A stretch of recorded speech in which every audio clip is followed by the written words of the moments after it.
selector. Rewind selector. Rewind selector. Rewind selector. Rewind selector. Rewind selector. Welcome to the IPA Champions Cup, live on Sporty Stuff TV. Well, a very good evening. It's finally arrived. Final night. It was Sporty Stuff TV Champions Cup. Final in Group 2. We've already had one match on YouTube, but got 5 absolutely crackers to come look forward to.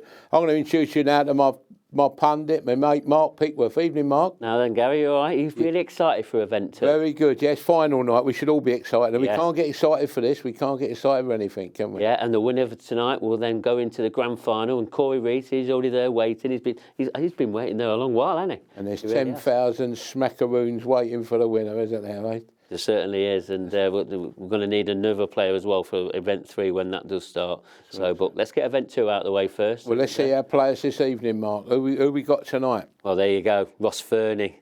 He's got the worst record out of these 4 players, which you'll see when you'll see my graphics come up later on. But then Gareth Hibbert, the 2021 winner. He is the outright favourite for this, which you're going to talk about some of the odds. Andrew Hughes, he's the outsider for this. And especially when we're talking about outsiders with Morgan Mckinnis in it. He's the amateur qualifier. He's not looking at taking professional status, but he's caused a bit of a stir in this Champions Cup. And is he going to cause another one tonight? The way he plays his game and his practice partner, I'm sure he could do. Yeah, when there was 8 players left, he was 25 to 1, Morgan. Them odds have now gone, he's 4.5 to 1, so 20 points have disappeared for Morgan. So, you know, no one knew how good he was, is it? But, you know, real good final. I think the favourite should be the favourite, shouldn't he? Gareth, everyone's telling me won it last year. He's the class player, but the odds are about even money to win tonight. There's 4 real good players in this still, isn't there, Mark? Yeah, there is. I don't think it's a one-horse race. This race to 4 format with a possibility of a draw. And we've already seen how good these players really are. So I think Gareth's got his work cut out, and there's no way that he's going to win this easy. No, I think some of the betting as well. We've got the betting coming up here. You can see here, 11 to 10 go. Don't forget these odds are not available now. They was available before the 9 o'clock deadline, before the first match on YouTube there. 9 to 4, Ross Fernie. Well, we haven't mentioned the first game yet, but I can assure you, if you can get any 9 to 4, Ross Fernie, have a score on for me as well, because it'll be a lot less than that now. Andrew Hughes, 11 to 2, and Morgan Mckinnis, 9 to 2. But all the money today's been for Morgan Mckinnis. You know, he was 25 to 1 a week ago. He's now 9 to 2.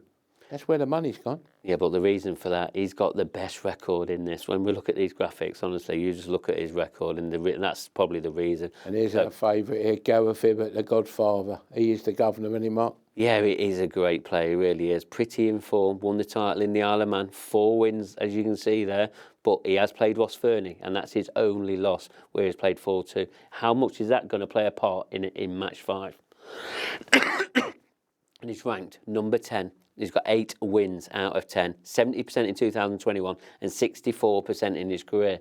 He's in a bit of form, he really is, and you can understand why the betting partners have got him as the favourite. Yeah, he was in form when he beat Ben Davies 4-1. If Ben would have won one for another extra fame, he'd have been here tonight. He'd have been not here at all. He'd have been, instead he's watching the Super Bowl, they say me. Anyway, here we go now. Morgan Mckinnis, the one where all the money's come for.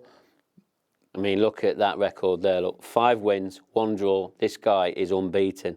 And he's not really been pushed, apart from that 3-3 with Rob Donkin. And remember that match against Craig Marsh? You know, he could have easily lost that, but he just held his bottle, held his nerve, and got the 4-2 win, and deserves to be in this event 2 final. Absolutely deserves to be here, yeah. And win-lose record there. That's not bad, is it? 7 wins, 2 losses, 1 draw, 73% in 2021, 56% in his career. And remember, he's an amateur title winner. You don't win them titles easy. He's here to win this title as well. Yeah, he really is.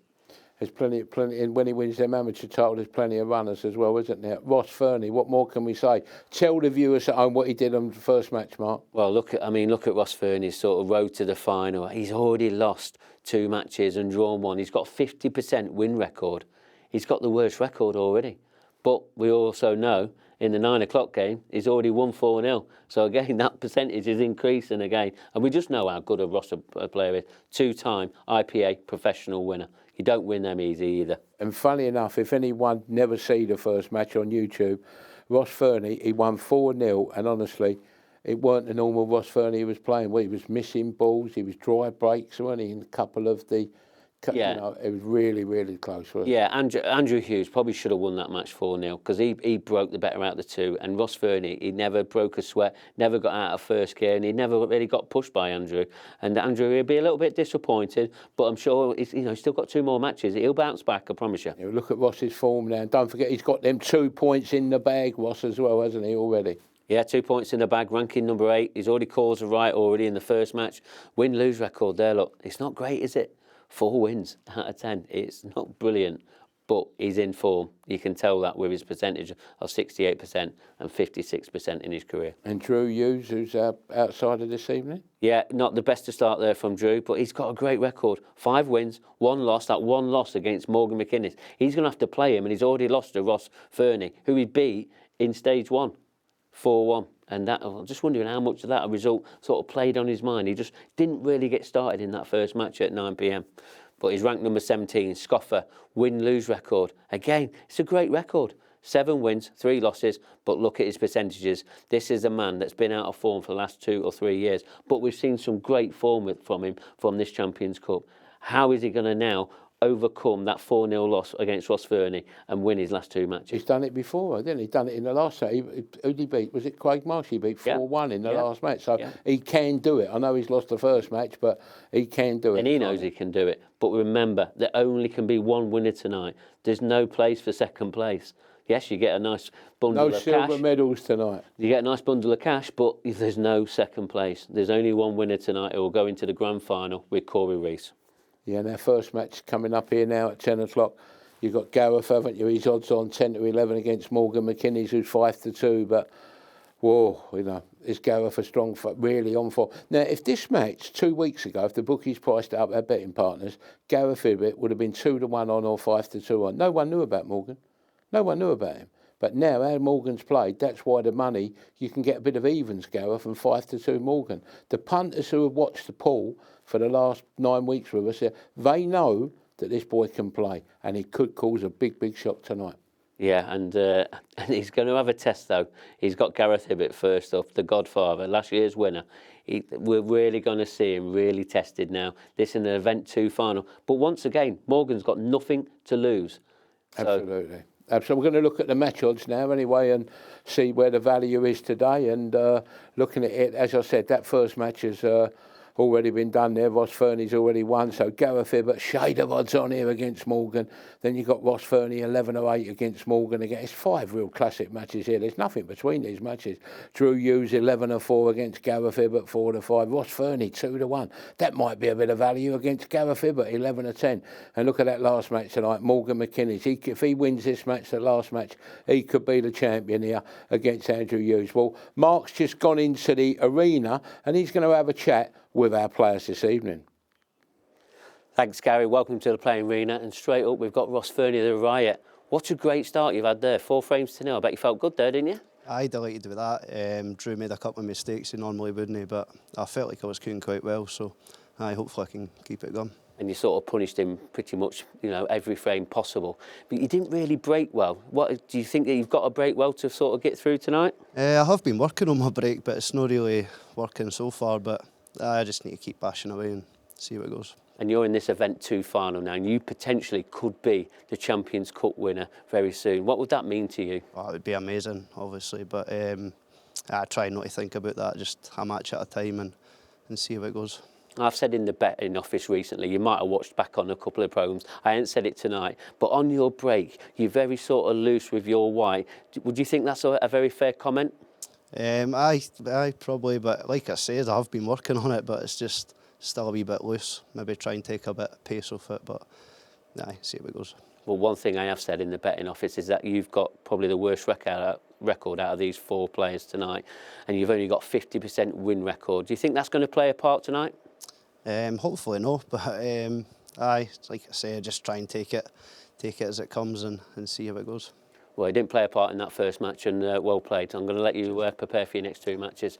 Well, there's the right Ross Fernie. It looks like he's started off with some great form, and here we are, the 2021 winner, Gareth Hibbert, the Godfather. How are you feeling for tonight?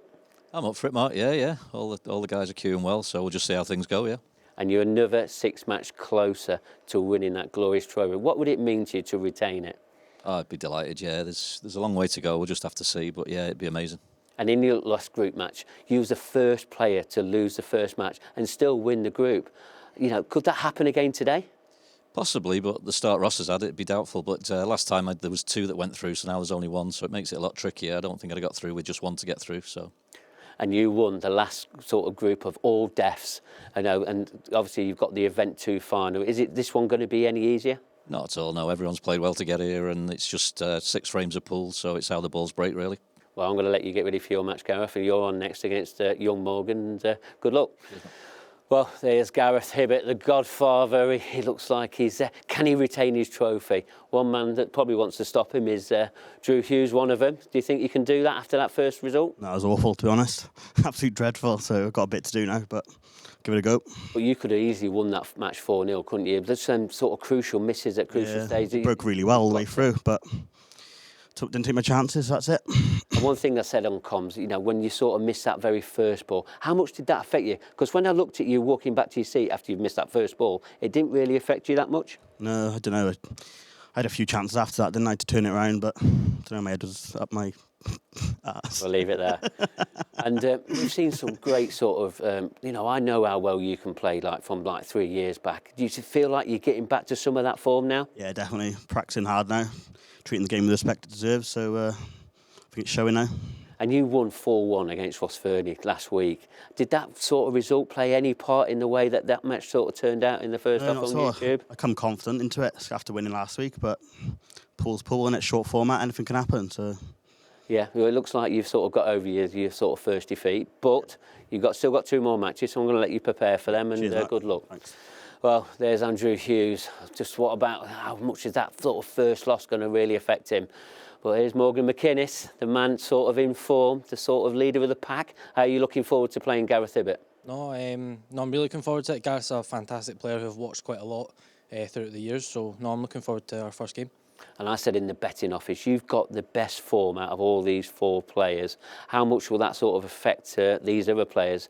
Sort of the way that you've played in this tournament so far? No, these 3 guys are class. I don't think that'll affect them at all. It's just all how the balls go.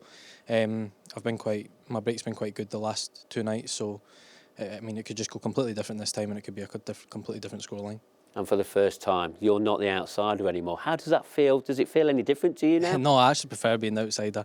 I like seeing the bookies price me up, and then I just feel like I've got nothing to lose. I feel like that still, but. No, it is nice to see me getting a bit closer, I suppose. Well, you've done really well so far, and I'm going to let you get ready for your match now against the Godfather. You're going to have a tough one there, and I can't wait to watch you on this table. Good luck. Well, Morgan Mckinnis, he's going to have a tough match against Gareth Hibbert, but that's going to be right up after this break. Who do you think's going to win the Event 2 final?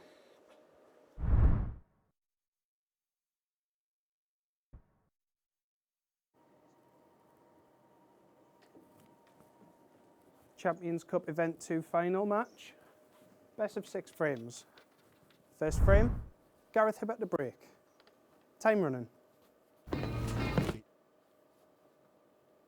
There we go up first. Gareth Hibbert, Morgan Mckinnis. Last year's winner against this year's last minute replacement. Called up last minute. Morgan Mckinnis as an amateur. Almost made it through in the qualifiers and was a late replacement. Extension, please. There's no worry about as to whether or not he was good enough or deserved his place. He's got through 2 stages and he's undefeated in 6 matches. 1, 5 and drawn 1. He has been a revelation so far. But he is up against the best of the best. And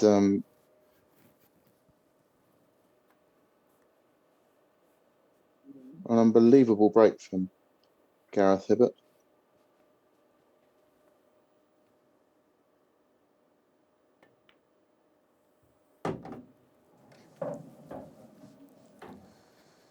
Left himself the easiest of finishes. The back almost went in off in the middle pocket first up.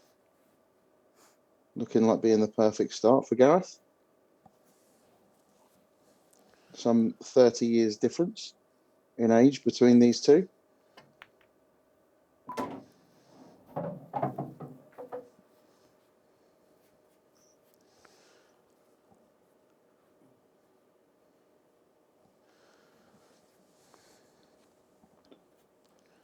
Just taking his time to compose himself.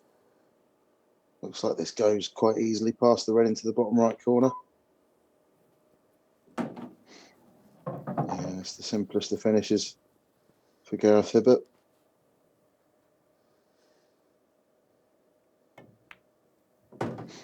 As last year's champion, that's going to take a 1-0 lead, the perfect start, and a finish from the break. 1-0 Gareth Hibbert.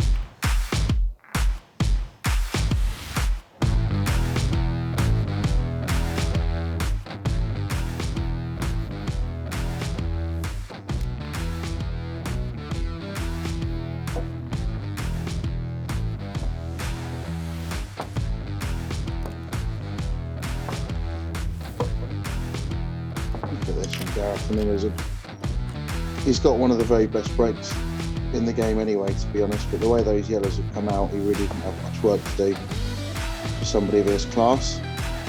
But always one of the hardest frames to win, the first. They say the first and the last frames, always the hardest to win.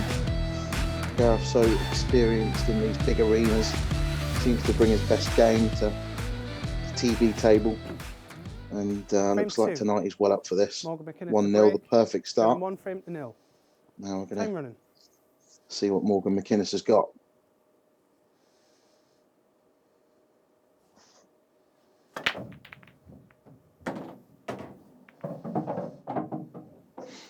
Almost lost the cue ball to the left middle pocket.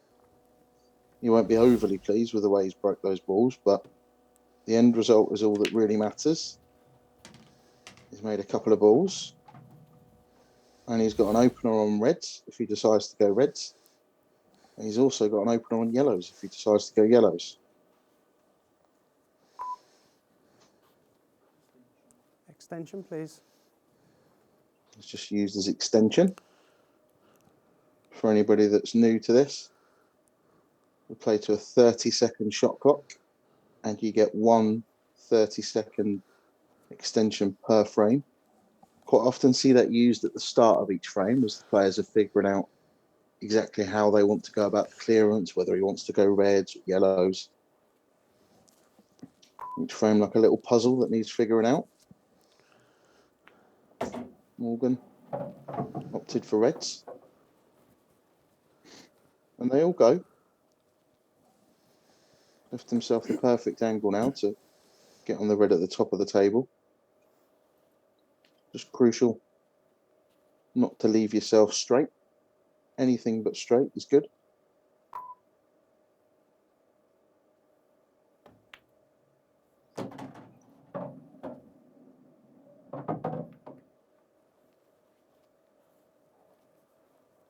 Now, he'll know a little bit better than me from the commentary box because he's right behind the shot, but ideally he wants to play this now and leave himself the red on the right-hand side of the table next. It's just whether or not this cut's too fine for him to be able to do it, but I think he's okay. Did he just run too far? He might have just run a millimetre too far there. Yeah, you see the frustration on his face. He's out of position.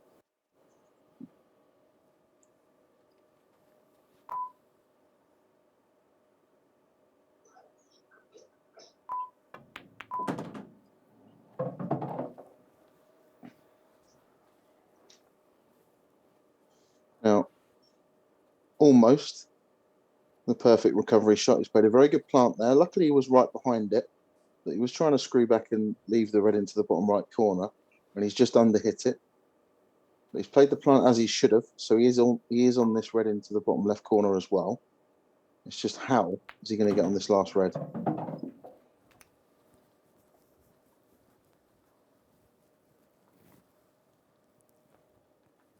That's not great.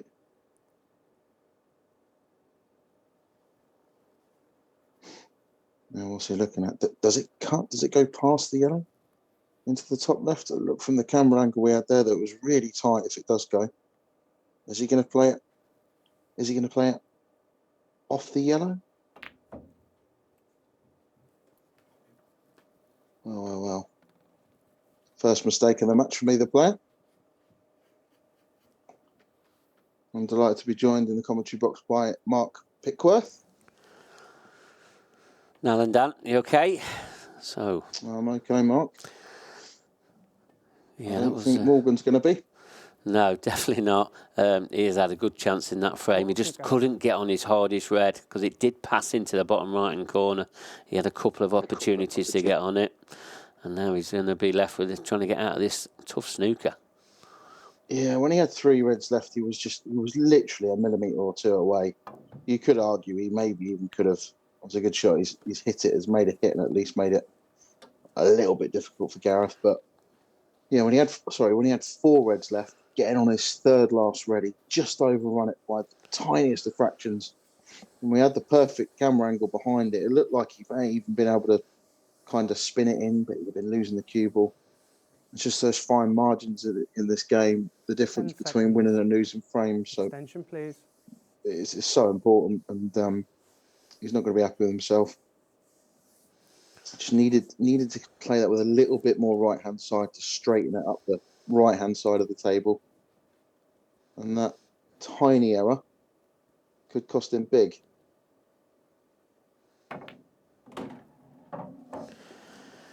Yeah, it could. And when you're playing Gareth Hibbert, he doesn't need sort of a couple of chances per frame. He normally mops them up pretty much like this. I mean, he could have gone for a bit of safety shot here and sort of tied Morgan up, but he's gone for the attacking rate, and this is exactly how Gareth plays. And probably the right decision, really, especially the way that he got the position on that yellow. Yeah, it's just not his way, is it, Gareth? He's ultra attacking, backs himself to clear from anywhere. He often leaves himself difficult pots. You know, if other players might try and break balls out, but Gareth's one of those I've noticed over the years that if he's got one bad ball, as opposed to trying to break it out and make life a little bit easier for himself and maybe taking an unnecessary risk, he'll just back himself to make the pot. And he's great to watch from a neutral's perspective. Yeah, he is, and when he's always fluent, but when his break's working as well, he's one of the best players in the world. He is indeed world champion and defending champion in this event.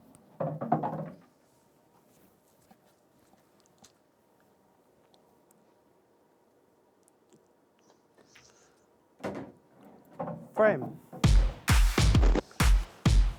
1 apiece. 2-0 to Gareth Hibbert. Could have been 1 apiece. Morgan had his chance. Run out of position by literally a fraction of an inch. It's cost him dear. Yeah, it has. I mean, one thing I've been impressed with Morgan is the way that he breaks. It's a very controlled break, but he gets a lot of power. And you saw there, he had a chance off his break, didn't he? He really did. And they're the chances he's been taking. Yeah, it is, but we've also seen him come from behind in a couple of matches so far in these first 2 stages. You see there, and all this was caused from the shot. 3 shots before, not far off either. You know, playing the billion off the yellow into that corner pocket. Would have been a spectacular rescue shot, 3. but Gareth Hibbert the break. not to be. Leading Gareth 2 Hibbert frames with to his 0. monster Time break. running. He's going to be looking to make this 3-0. Oh, not like that, he's not. Straight in off in that top right corner pocket. Morgan's going to have a chance to Time running. cut the gap to 1. 1 free shot, 1 visit. Yeah, and you can guarantee that 1 free visit is some out of getting that black out, because these reds look very easy, and once you move the black, the yellows will be not too bad, just that one on the just below the middle. So I'm expecting him to go reds down. Please. Yeah, I think so. You're exactly right. Mark. It's just about how he's going to develop this black with his first shot, with his free shot, shall we say. He's used his extension already. This shot's clearly going to be the most important shot in this frame by a distance. And if he gets this right, I mean, he's got one over the bottom left corner pocket, the left middle, the bottom right. 10 They're seconds. absolutely sitting there. Yeah, and that's worked out all right. It's not too bad. It looked almost like the yellow and the black were going to sort of stick together at one point there, but they've separated nicely at the end. And these reds are wide open now for Morgan. Yeah. Comes from good stock, Morgan. Sorry to interrupt you, Mark. Okay. But his dad being a Ross Mckinnis, being I think a 5-time world champion back in the day. Dominant before might even be 6, I think. 5 or 6-time world champion. Back well before I was playing pool. But absolute legend of the game. And his mother is none other than probably the most famous snooker referee of all time, Michaela Tabb. So he comes from very good stock. 10 seconds. And he also practices, Mark, with Liam Dunster, you were telling me. Yeah, he does. The IPA's #1 professional player. There's no one better to play with currently. Really not. Liam Dunster, he's going to be trying to win that World Championships next week. It's just about how he can do it. But Morgan Mckinnis, what a really sort of Champions Cup debut he's had. Yeah, he hasn't looked overawed, has he, by any of the occasions or, by the TV stage or, being on the big stage, should I say. But held himself together really well these first couple of stages. But this is the most important night of all. Big money up for grabs. And he's just run slightly out of position there. He wanted to get on the red over this bottom right corner pocket next. He's going to have to get on it now. Just needs to get away from that yellow. I think he's perfect there, Mark, hasn't he? He's got an angle now to just screw through the gap.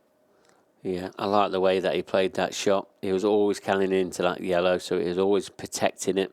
And I think he can just pinch a bit of this to try and get out into the middle of the table.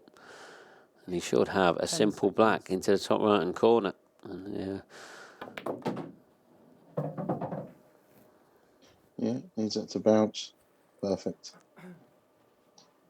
This will be a good one to settle the nerves for Morgan after his mistake in the previous frame.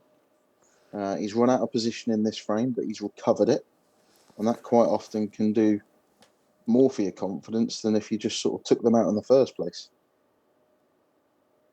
10 seconds. Oh, it's just wiped his feet. The heart would have been in his mouth there. But 2-1 it is. 2-1 Gareth Hibbert. And the deficit reduced to 1. And it's game on. yeah, I don't think that black was that easy. He really had to hit this thin, and he hit it a bit thicker than he wanted. And as you see, just wobbled in. He's got back to 2-1 now. Yeah, maybe a sign of early nerves, but he's only human. Very best in every single sport. So nervous from time to time. A little bit of edginess in your first match. Always, especially until you've got that first frame on the board. But it's there now. Big break needed. He can make a ball. Get himself back to 2 apiece. It's game on. Yeah, and even in that previous break of his, he broke quite big. And that had a good chance to try and take that frame, but he didn't. And can he just have the same break as last time and then take out the chance? Yeah, he's gone dangerously close again for the left middle pocket with the cue ball, but this time he hasn't made a couple of balls. So Gareth Hibbert in first, and well, problems for reds or yellows here, Mark. Yeah, very untidy table, really is. I mean, there's obviously options for both because there's opening balls for them both. But them yellows, they look horrible. I don't think the yellow sort of just right of the black that's on the below pot goes past that red in the bottom right. If it does, it might make this clearance a bit easier. Yeah, I was just about to say it's one of those clearances where this first shot could make all the difference. It's come out okay for Gareth. He's looking to see, once he removes this yellow that he's closest to, top left corner, can he play a plant on the yellow just above it? 10 seconds. I think he can. Well, that's wiped his feet. Any harder than that, that wasn't going in. He's also landed on that yellow into the top left corner pocket. I think he's got a full pocket just about. See a couple of really acute positional shots from Gareth. Has opened this frame up for him. Perfect cue ball control, leaving himself the perfect angle, delicate little shots. But this frame's now wide open for him, and he probably went back against him going 3-1 up there. No, absolutely not. I mean, that first shot that he played it to perfection with running side off the cushion just to push his yellow out. And now, these are sort of dot-to-dot finishes here. He's going to take the obviously 2 in the top half of the table, come down.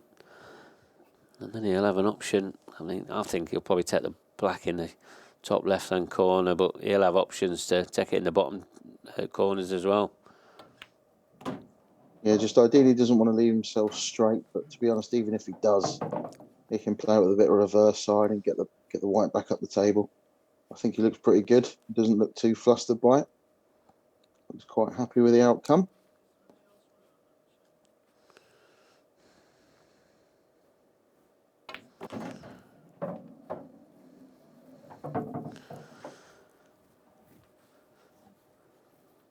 Yeah, that's not bad there, Dan. I think that black just passes into the left centre.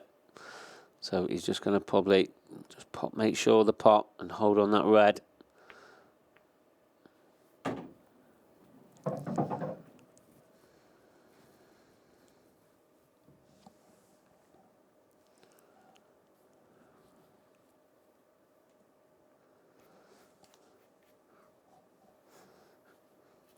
Yeah, I've got to say, Dan, that's not exactly what he played. I mean, he's now got one of them shots. It could be in off. He's just got to make sure the pot. Wow, great shot. Frame.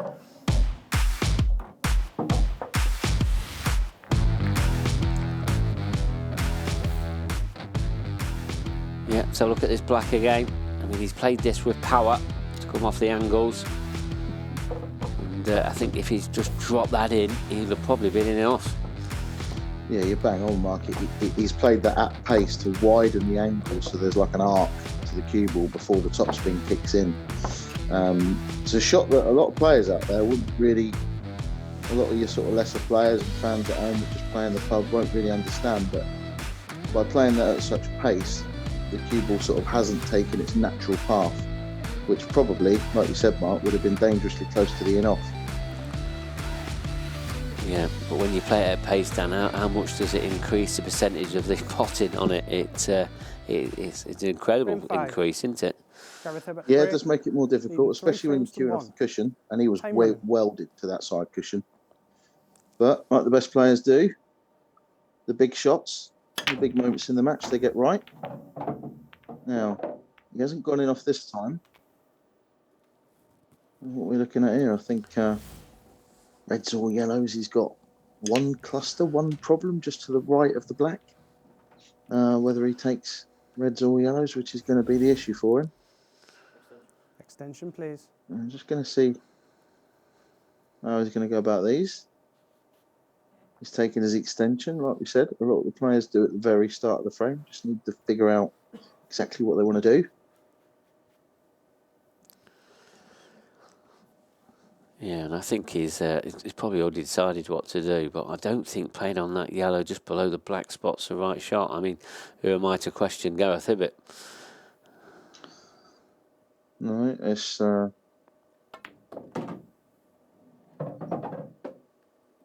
well, I think he was playing to get behind that red So imagine the cue ball was closer to that top cushion than what it is now.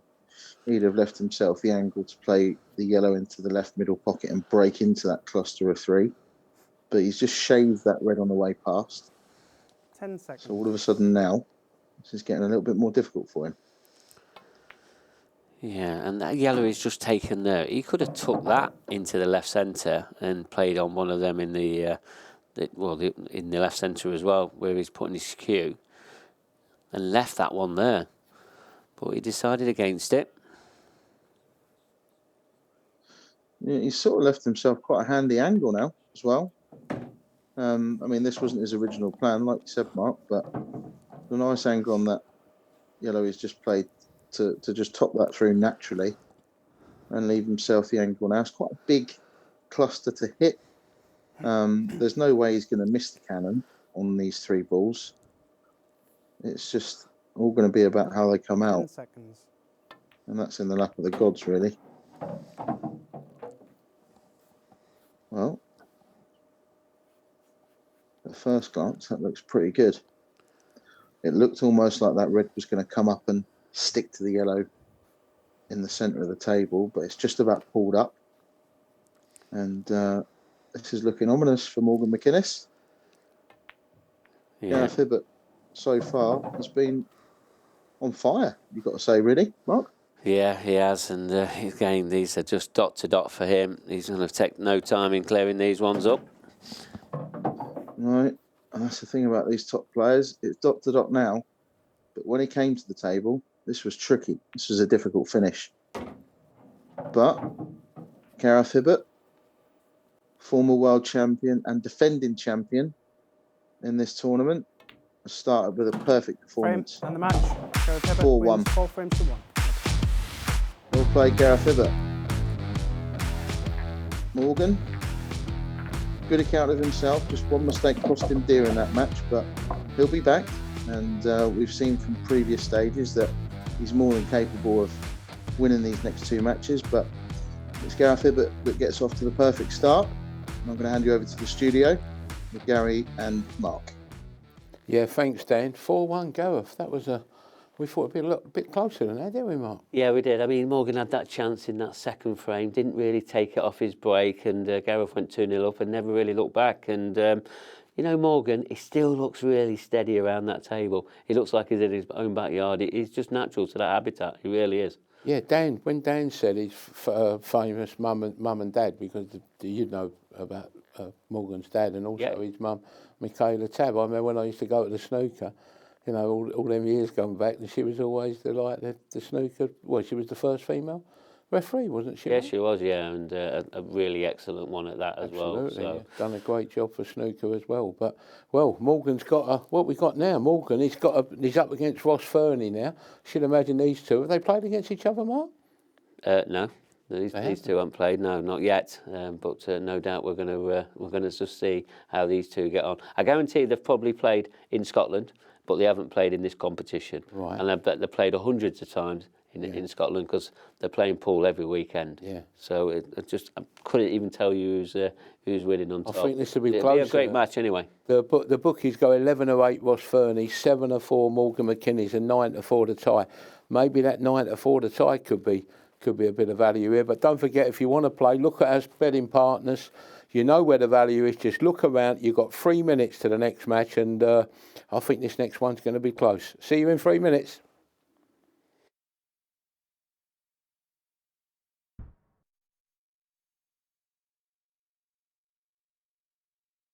Champions Cup Event 2 final match, best of 6 frames. First frame, Morgan Mckinnis to break. Time running. Back we are. Match 3 for the night. Myself and Mark Pickworth in the commentary box. And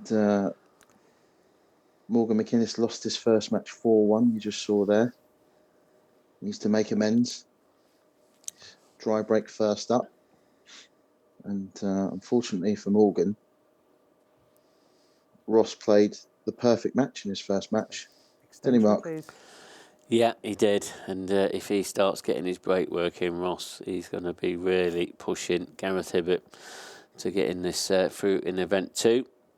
And, but Morgan Mckinnis, his breaks have just sort of started to dry up a little bit.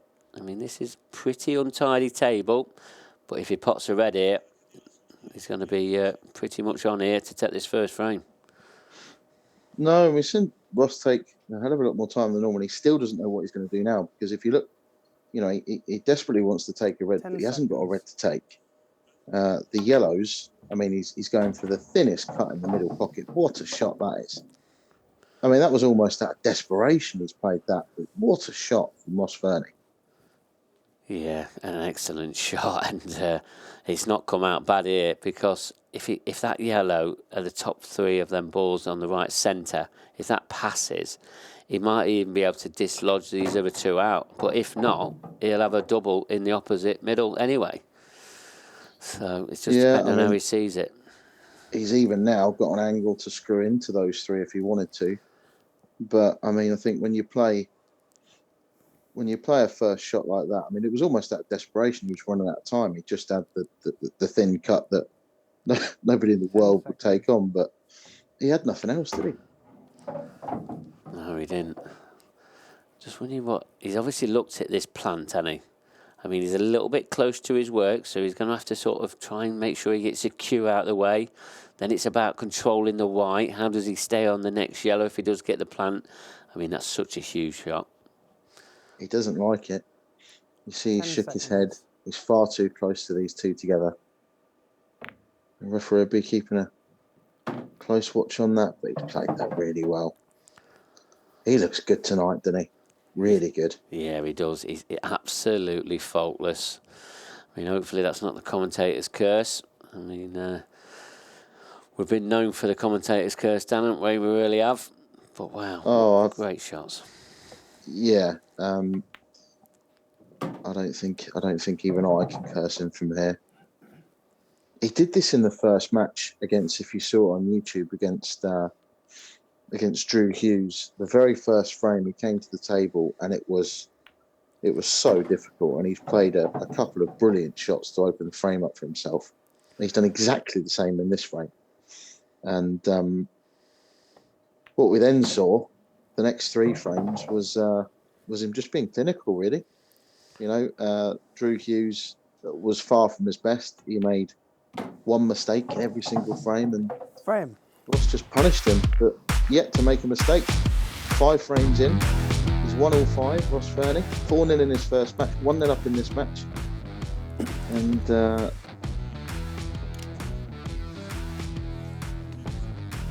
going to be Ross to break next.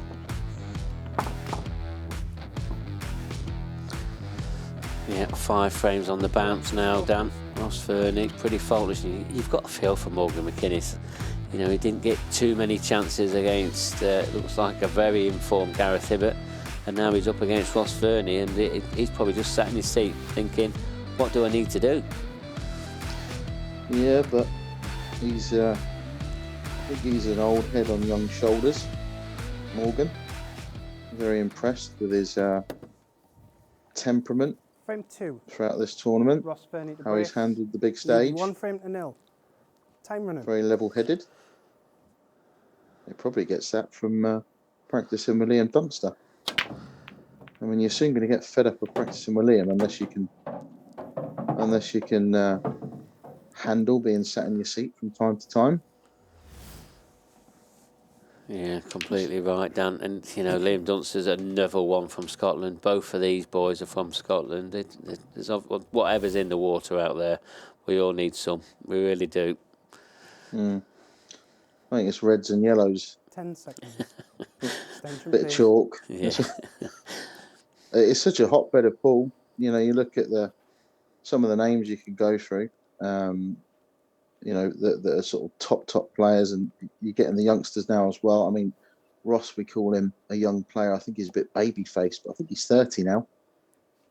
You've got Liam Dunster in his 20s, and Morgan, the youngest of the lot, in his early 20s.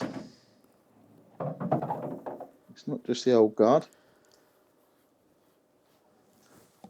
And Ross, I think, 6th frame in, we're yet to see a single mistake from him. He has been flawless. You mentioned it this season, didn't you? About Ross, he's a 2-time professional event winner. 10 seconds. But for those of you that don't know, both of those were this season.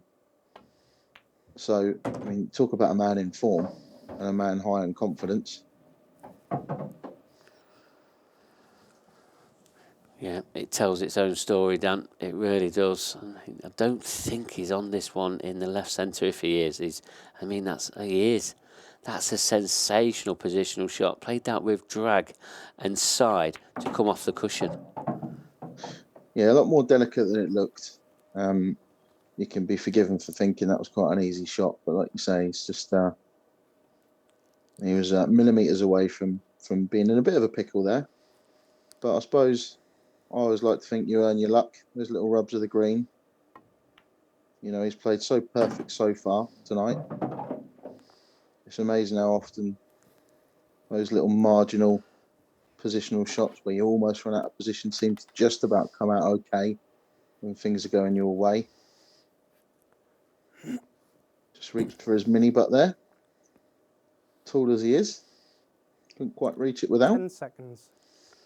Get himself anywhere over towards this left middle pocket, but that's perfect. Safely done.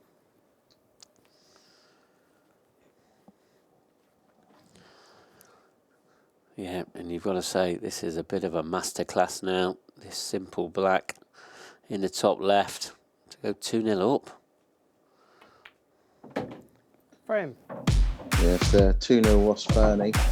Poor Morgan Mckinnis has just been sat in his chair. He has done nothing wrong.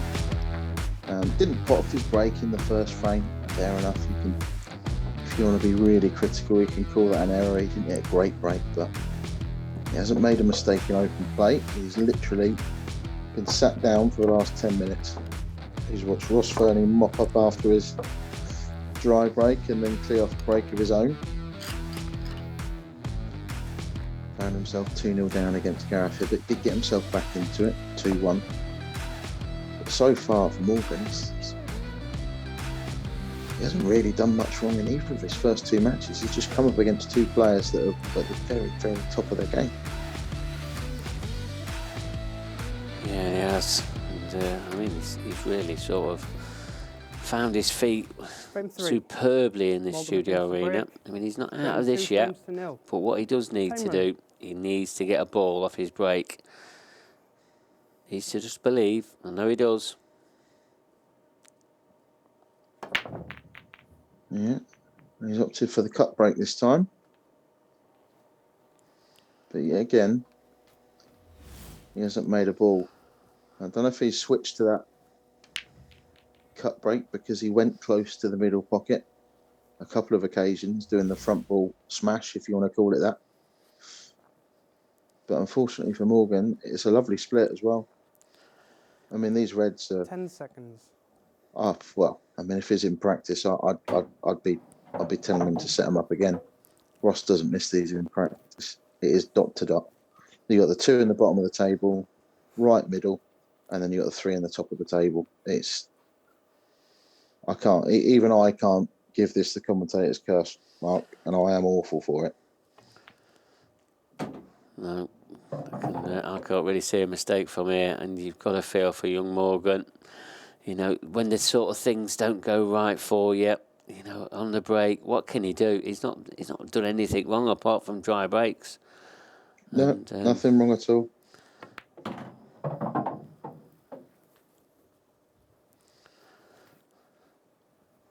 Yeah, and this is probably the key shot now, Dan. This is sort of the only part of this clearance I can see going wrong. Yeah, he just needs to leave himself at least straight on this red into the top left corner pocket. Yeah, straight being his worst case scenario, but this is perfect. Plain ball, top it through. And unfortunately for Morgan, you kind of just he's a very level-headed young guy, so he's going to sit there and tell himself, look, what could I have done? You know, I've just got to be ready to take my chances when they do come. And he's got to hope that they do come. But have to improve on his break, that's for sure. At this level, somebody like Ross Fernie in top form.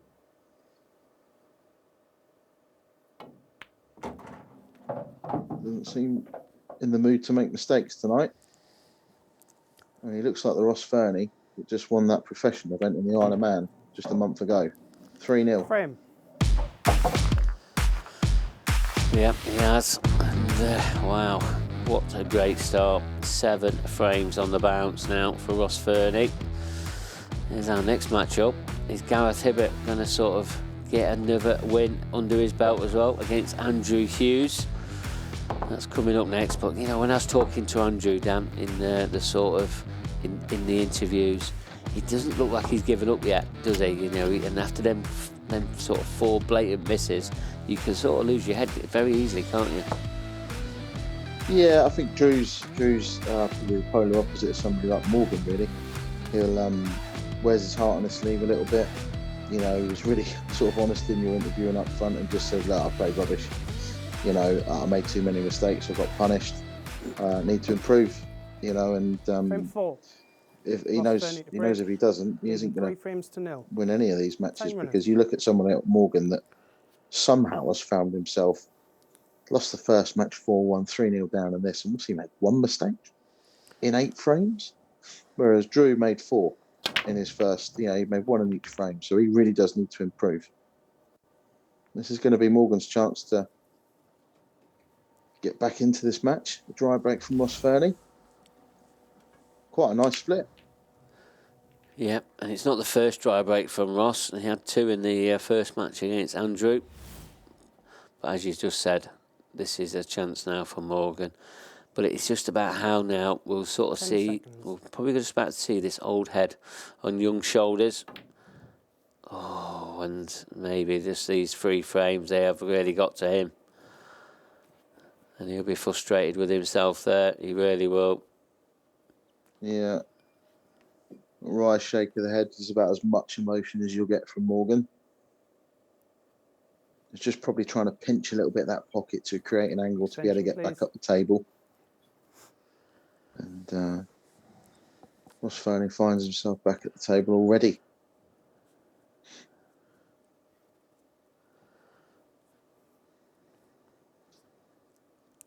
He's took his extension though, so he's obviously not overly sure about how or what he's going to do. Is he going to go reds? Is he going to go yellows? Just taking his time to figure it out. Still doesn't look like he knows what he wants to do. Down to 10 seconds. He's left that short.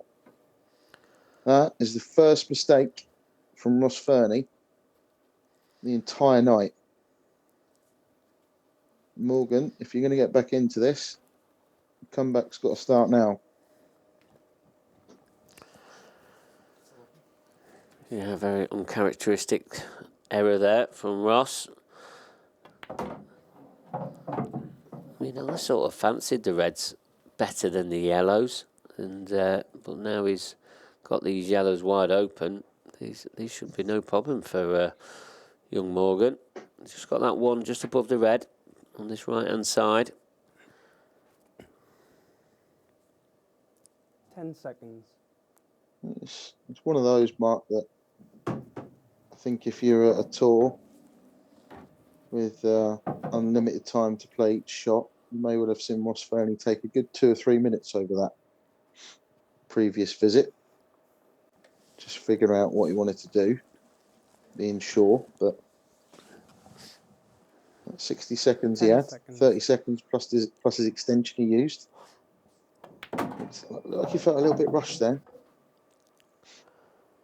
I've seen the same from Morgan. Just slightly overrun the positional shot previous to snooker himself on that yellow top left corner pocket. He's tried to pinch a bit of the pocket into the left middle pocket and force an angle to get himself back down. Hasn't quite got there. 10 seconds. So trying to lay a snooker of sorts, or at least leave Ross just a difficult long red. He's just left in the edge. He didn't want to double kiss that yellow on the way back up. He's just left in the edge. So he can play the red into the top right corner 10 pocket if he seconds. wants. But he is going for the long one.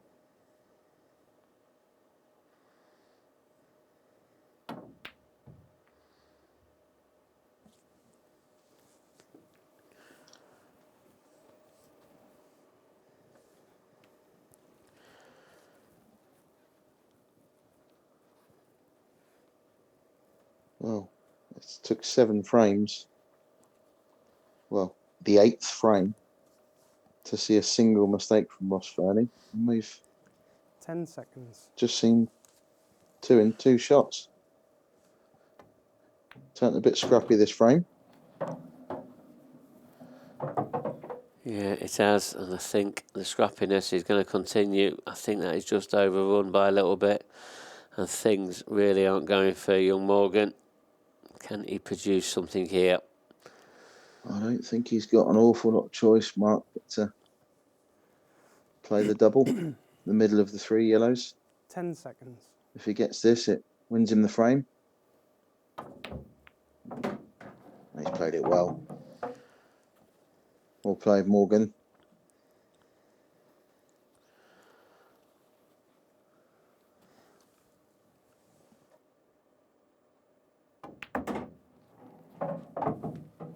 I just wanted that to run a little bit further. But he's okay. I think the natural angle just runs it off 2 cushions behind the black, which he'll take into the bottom left corner pocket. Would love to have just been 6 inches further left. Yeah, he would. I think he just sort of needs to calm down, just believe in his ability, and he'll get these 2 balls.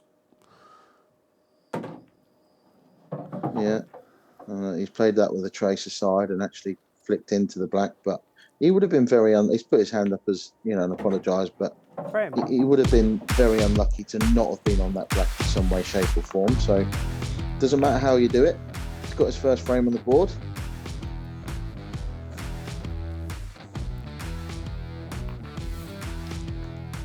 This was Ross Fernie's chance. Difficult, but if he gets these, he's got a chance to win the game 4-0, just like he did that first match.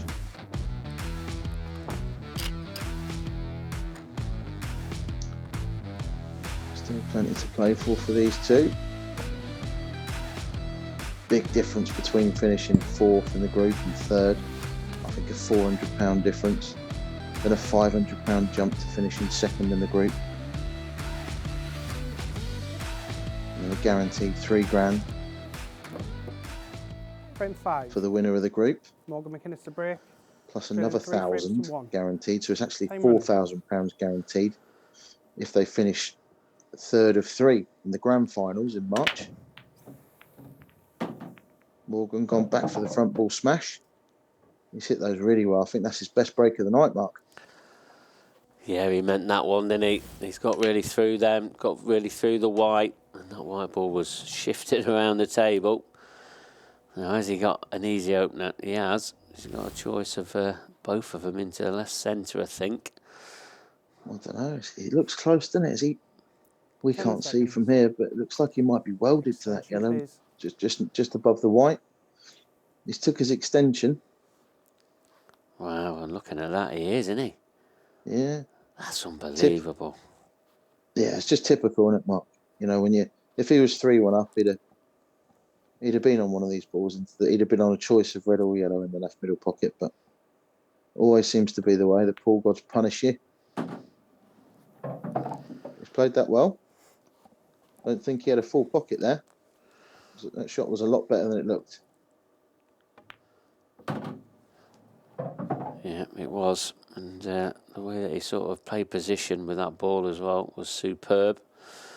And if he can get these off, all of a sudden he's back in this match.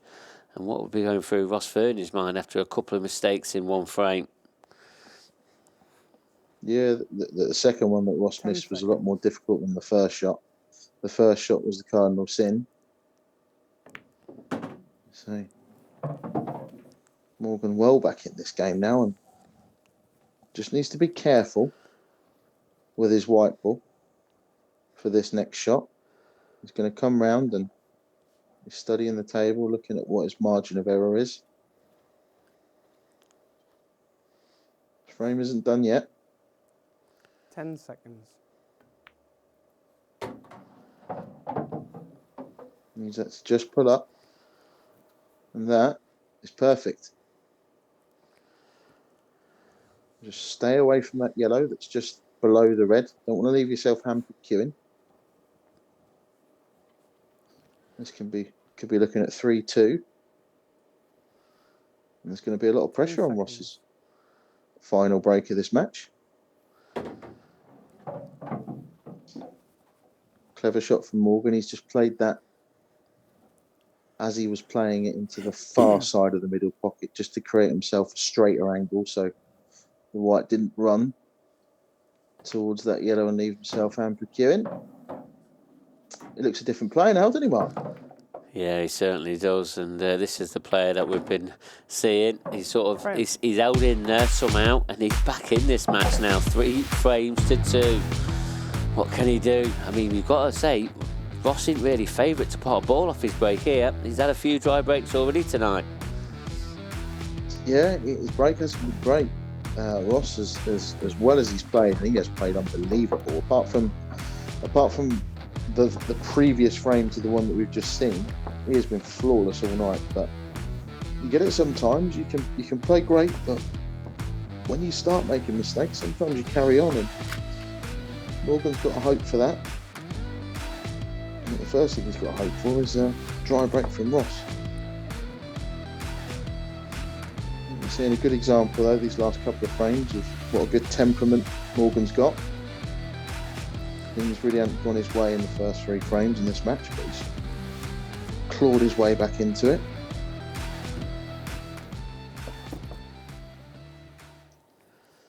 Frame 6. Ross Fernie break, leading 3 frames to 2. Now then, massive break for Ross Fernie. Dangerously close to that corner pocket. It's going back there, is it? Didn't quite make it. But he hasn't left himself an easy starter. This is tough. This is very difficult. 10 seconds. Extension, please. Yeah, put a lot more power into that. But these have come out really untidy as well.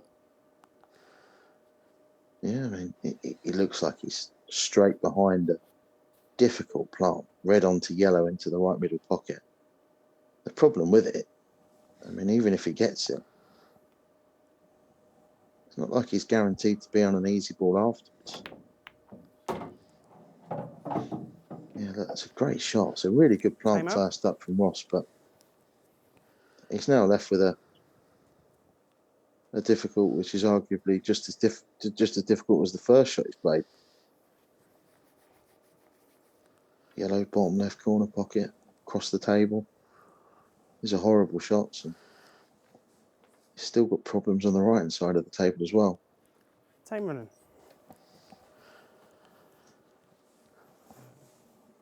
Yeah, I mean, one good pot. I mean, I think he'll go all out attack. There's no doubt about it. He won't be covering a pocket. He thinks he can get these. He's covering a pocket. I think he went for it, Mark. I think he's gone for it, but he's played it at pocket weight, meaning that if he does miss it, as long as he gets close, like we've just seen, he can sort of gain a little bit of control. But I think it's just come far enough away from that pocket that Morgan can wrestle the pocket back, if you know what I mean. You're about to see it there. That's a great shot. He didn't want that in, to be fair. Really didn't want that in. He's almost played it too well, I suppose. Is there a clever shot he can play here, or is he looking at the double? Yeah, I think he's got to. He really has. I mean, it's to be one of them sort of a 2-in-1 shot. If he's at the right pace, get the pocket. But, that's a very loose shot there from Morgan. Yeah, I'm going to stick up for him a bit here because it looked to me like one of those where one of the big dangers was the double kiss. So you can see from the way he's kind of got out of the way quite quickly and screwed the cue ball back that he was worried about that double kiss, and he actually had more to play with than he thought because he straightened it up too much.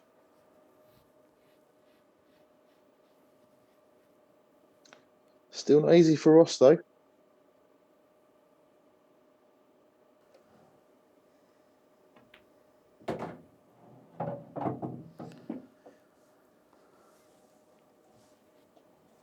Well, big moments in this match coming up, Mark. Yeah, play it this really yellow. is. You see what he's just looked at? Playing yellow bottom right into the cushion. Bump the other yellow out. Push it out towards either the left middle pocket 10 seconds. or that top left-hand corner pocket, depending on whether he flicks the red. Well, not sure how good that is, to be honest. I think he's on it into the top left corner, but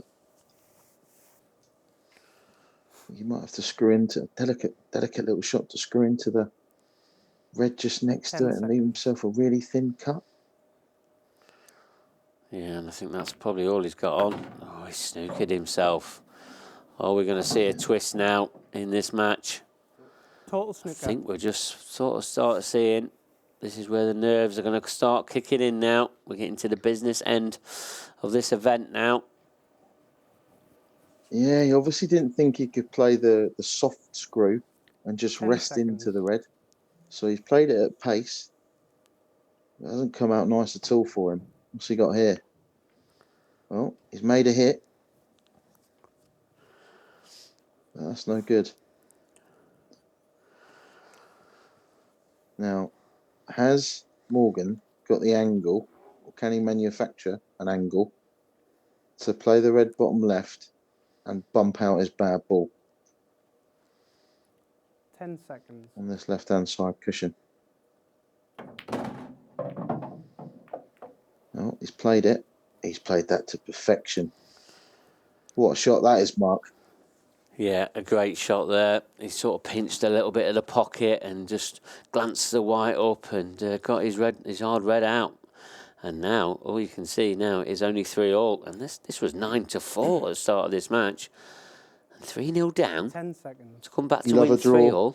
Wow. You love a draw, don't you, Mark? I do, You love a draw. You've been picking them all tournament.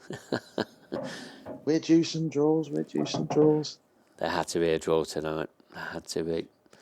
Oh, we're going We to see saw it one.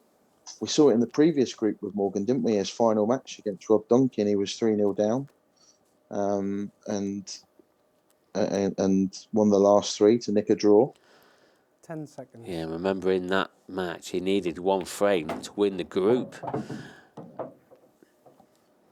Yeah, I think there were people in Scotland bricking it.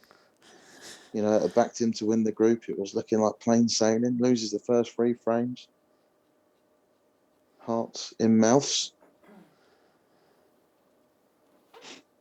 It's been really impressive for Morgan, and he's far from done yet. Needs to screw back here. Stay away from that middle pocket. Yeah, it's perfect. Really impressive this, Mark.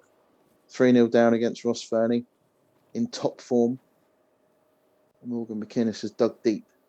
Shown all that grit, determination. That old head on young shoulders. Secured himself a 3-3 draw by the looks of it and kept himself in it. What a performance. Frame. A match of 2 halves. 3 frames all.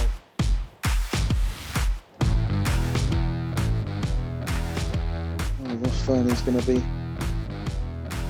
really disappointed with himself there. You know, he had a tricky finish to go out, don't get me wrong, to win that match 4-2, but he had a much easier chance to polish that match off 4-0. So onwards and upwards. It's not a bad start for Ross Fernie. A win and a draw is okay, especially with that first win being 4-0. But over to the studio with Gary and Mark. Yeah, well, we got a smile down on Mark's face anyway. Well done, mate. You got a tie. Oh, thank you.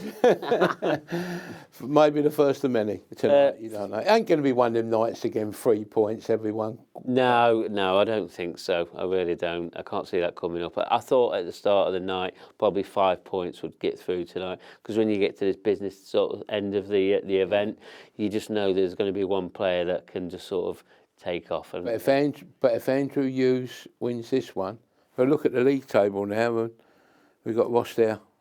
4. Yeah, so he's top. He's played 2 matches though, so 3 points. Gareth Hibbert, he's on next against Andrew Hughes. He's currently on 2 points, but you think if he wins against Andrew, you know, he's already lost his first match. Andrew has 4-0. If he wins that, he goes to 4 points, and then he's going to have a last match against Ross Fernie to see who goes through to the grand final. You know what Andrew Hughes is still not like, out of it. Mark? You know what Andrew Hughes is like, don't you? He always wins his second match, doesn't he? Yes, he does. He seems to, and I'm sure that will continue. But he's going to have a tough match against Gareth Hibbert. He really is. This is going to be a close one, isn't it? And here we go. Here, Andrew Hughes is Gareth Hibbert. Gareth Hibbert's odds on with our betting partners. Andrew Hughes, a bit of 3-1. You can have 3-1. Drew Hughes. You know, he always wins matches 2 and 3, doesn't he? He comes good, doesn't he, late on in the tournament? But he's a good odds-on chance, Gareth, isn't he? Yeah, it is a good odds-on chance. But if you just look at the previous matches, the history they had there, Andrew Hughes has beaten Gareth Hibbert 6-3. So is that going to play a bit of a part as well? Yeah. We're going to come back in 3 minutes, ladies and gentlemen, and watch this match. And really, this could decide. If Gareth wins this, he'll be on 4 points, won't he, Mark? And he'll be a big, big favourite to go through to the grand final. With Ross to play, he's only going to need a point then just to go through to the grand final. See you in 3 minutes.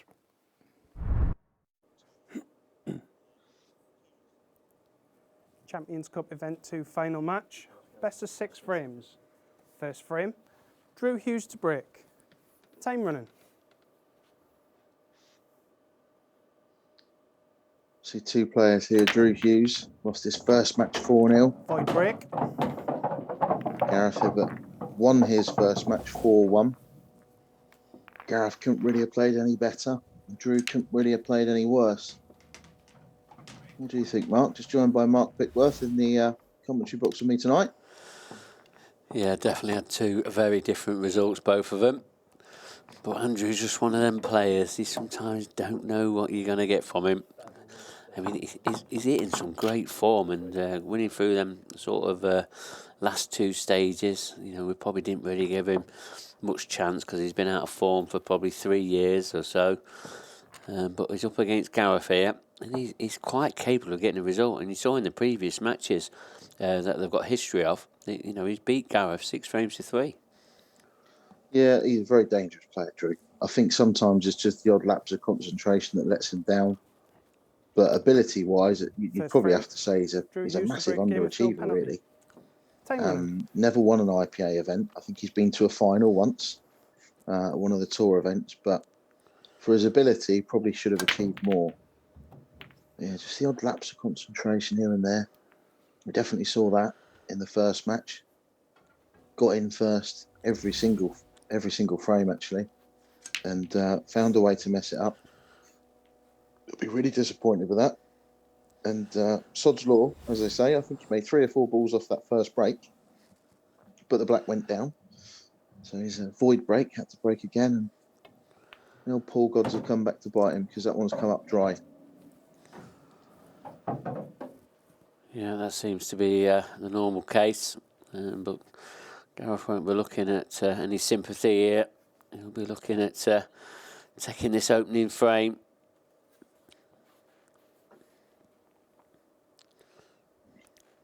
Seconds.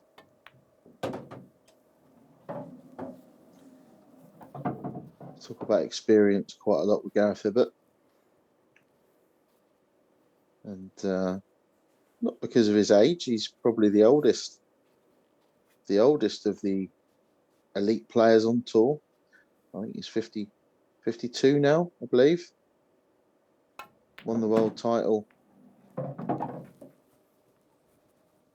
or 5 years ago now. You have to forgive me for not knowing the exact year. I remember the final well. It was against Craig Marshall. It was a hell of a match. 2016. 2016. So seems to be getting better with age, Gareth Hibbert, because he'd been knocking on the door for a long time. in those big events, and keeps on winning them. Won this last year. Won the Ironman Grand Finals just a month ago. And he just looks at home, doesn't he, on the big stage? I think he seems to find a way of relaxing and playing his natural game better than most on the big stage. Frame. Yeah, I think you've pretty much hit the nail on the head there, the way that he sort of, you know, when he comes into this studio arena, these big tournaments, he just brings his practice game into like these big matches. And, he's just so sort of natural talent as well, which also helps. Yeah, he's got all the talent in the world, but he seems to have the mentality to go with it. Finds a way to get the best out of himself when it matters most.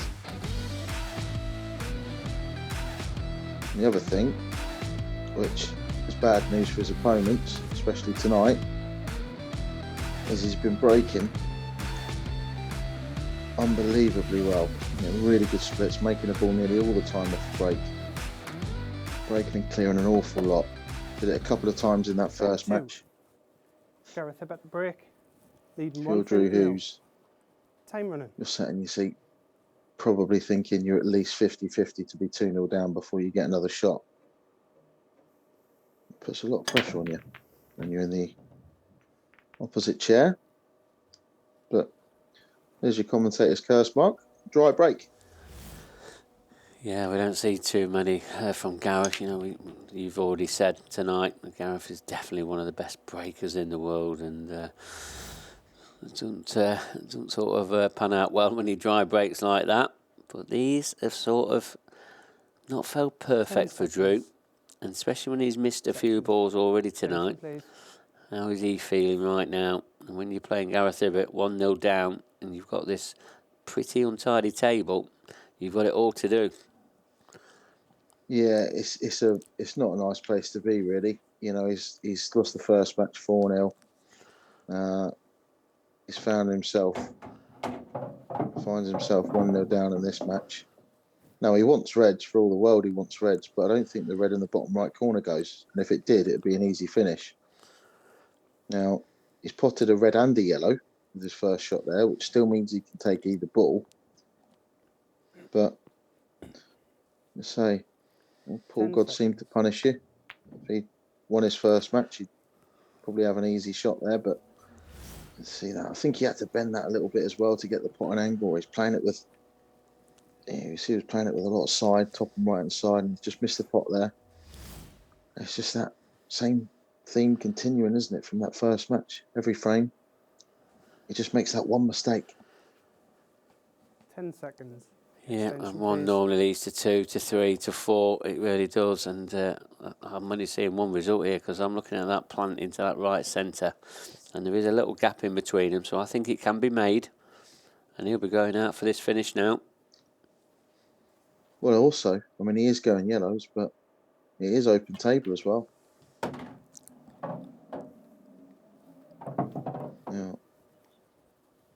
Yeah, that looks tight. Just checking exactly what you pointed out there. How much gap he's got in between those two yellows.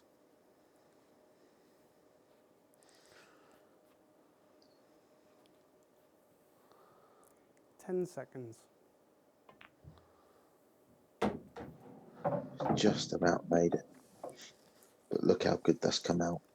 So these two yellows, they can be gotten into the bottom left corner pocket, and I think the left middle as well.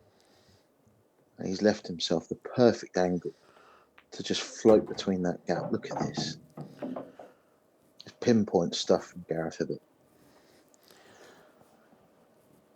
Yeah, it is. I think if he was going to place the white anywhere, obviously not as tight as to the red as he wanted, but he's pretty much put it around there anyway, wouldn't he? He really would.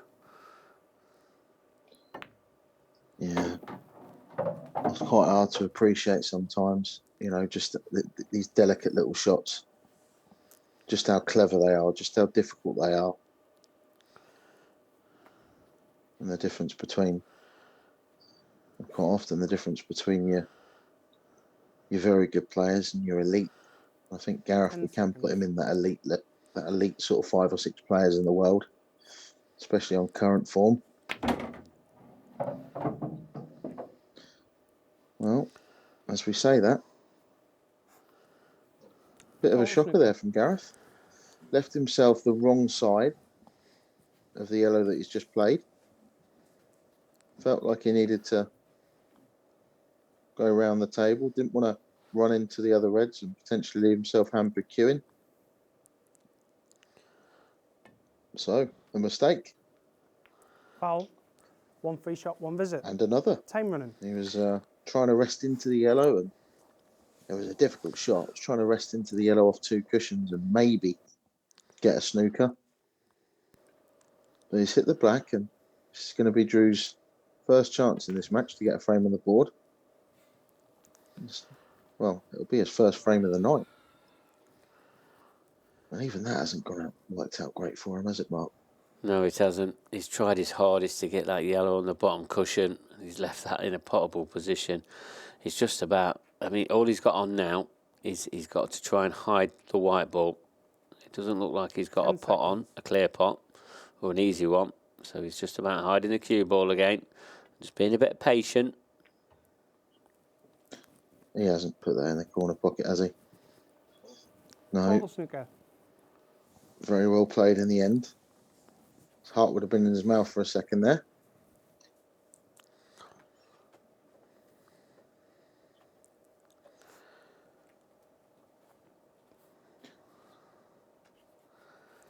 Ten seconds. I'm going to see an attempted 2 cushion escape, trying to create an angle. Foul. But no good. So, Drew Hughes, if your knight is going to take a turn for the better, it's got to start now. Time running.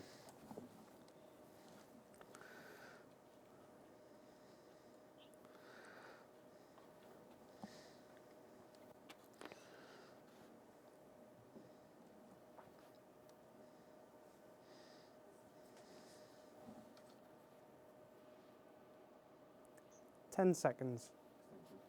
You've no extension available, Drew. Hasn't got an extension, needs to play this.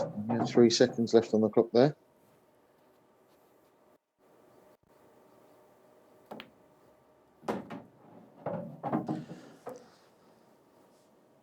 Yeah, he had like 3 seconds left there to play that ball.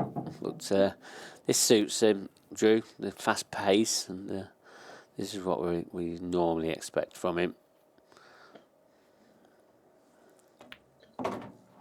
Yeah, it might work well for him. Just speeding up a little bit as well. We see it with a lot of players. Sometimes they're trying to almost, well, play themselves into a bit of form. You know, play a little bit more naturally. The quicker you play, the more you play a little bit on instinct and all that natural talent. And Drew's got plenty of that. You see there, he's just run out of position again. He's angry with himself, and he puff of the cheeks. Wanted to be straight on this into the right middle.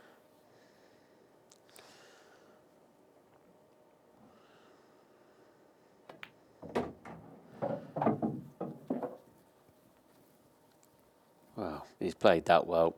He really has, and I think that's just down to a little bit of frustration. And there is your first frame on the board for Andrew Hughes. Well, I didn't think he was going to get them after that positional shot on the red in the middle, but he's pulled it round. Great sort of recovery shot. Yeah, he'll be feeling a lot better now. 1 each. And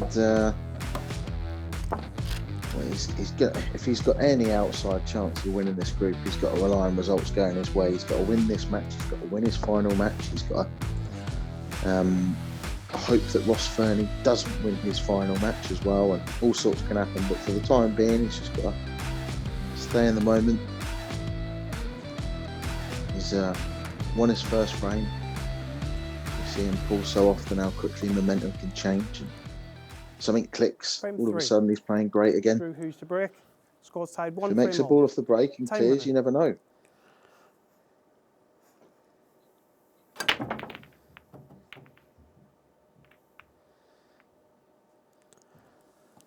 Well, not the best of breaks. You know, he hasn't hit them bad, but we've seen him hit far better breaks than that in the past.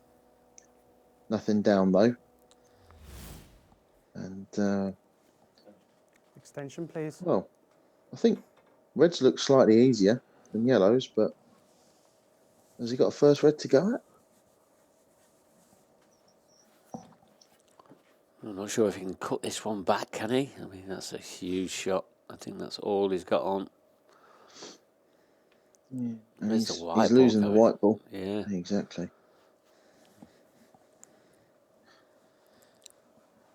He could maybe play it into the left corner pocket, but I think the white would be guaranteed enough into the right corner pocket. So he's actually gone for the more difficult set and gone for yellows.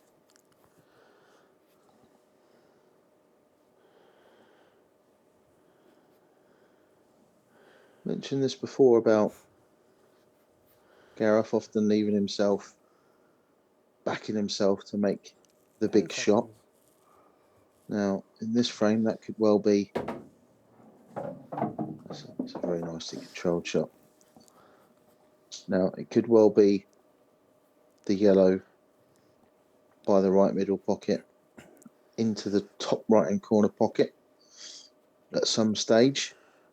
It might be the one that wins or loses in this frame.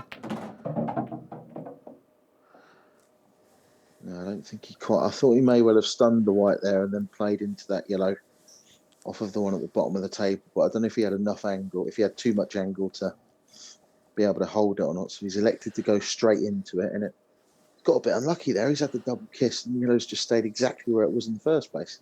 Bit harsh. 10 seconds.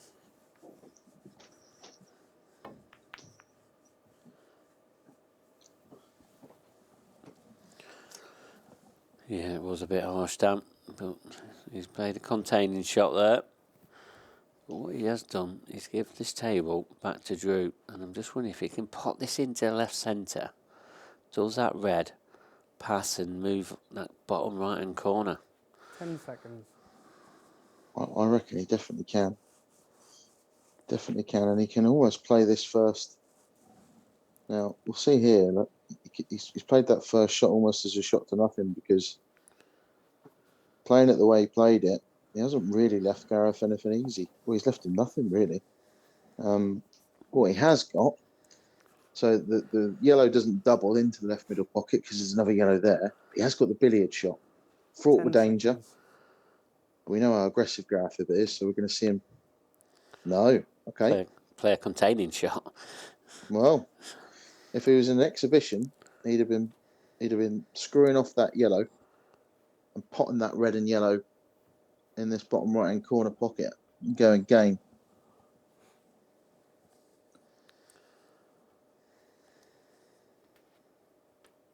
Ten seconds.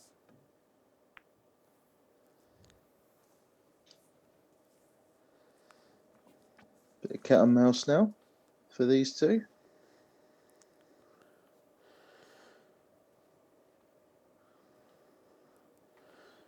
I've got to say as well, I think it's advantage Drew here, because as we see Gareth 10 seconds. come one side, then the other side of the yellow. Not really an obvious easy shot to play. I don't think he looks too happy with that, because although this cue ball's really close to the red, he has left this on into the left middle pocket. He's played that really well. Nervy shots they are. Yeah, and he didn't show any of his nerves there. And he's potted that lovely into that left middle. And now, you've got to say, these reds look pretty easy. Yeah, they do.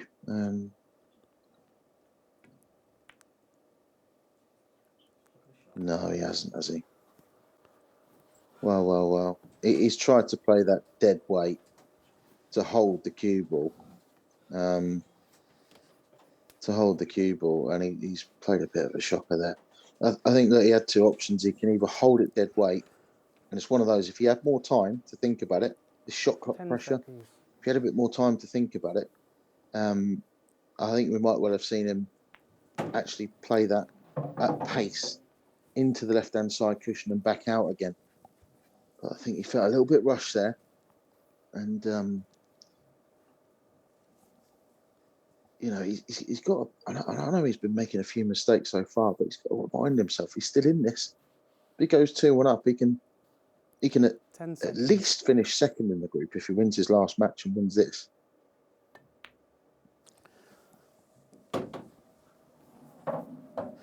Yeah, and we know there's obviously money up for grabs tonight, and each position's got a different amount of money. It really has, and it's definitely worth having. Well, yeah, money up for grabs and plenty of it. Difference between £600 for finishing bottom of this group, 1,000 third place, 1,500 second place, and £3,000 for winning the group.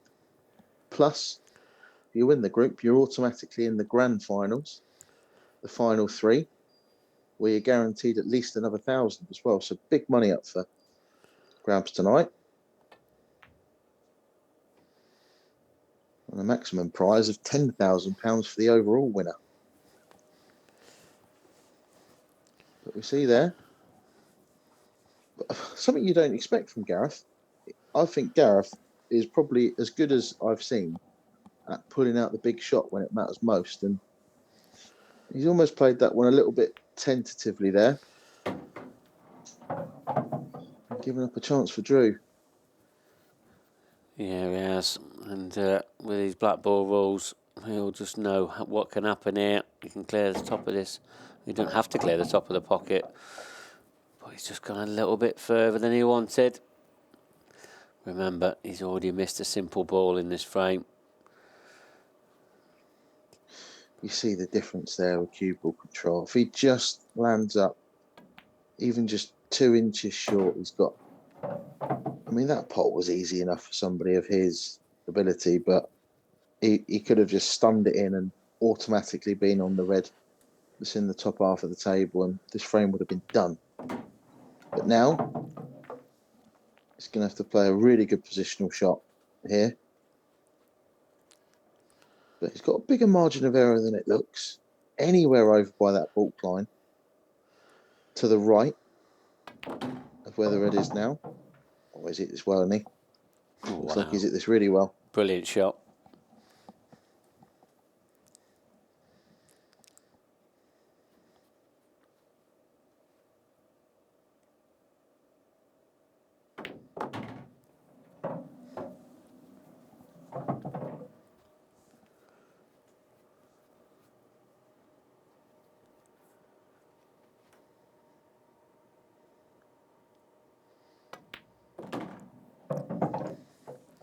Frame. Lovely finish from Drew Hughes, 2-1. He's back in it, he's back in the tournament, not just back in the match. He's going to be feeling a hell of a lot better now, sat in his seat there.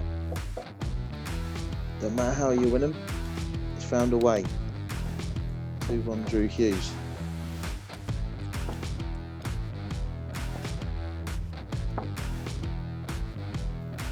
Yeah, to have any chance, he really needs 4-1 here.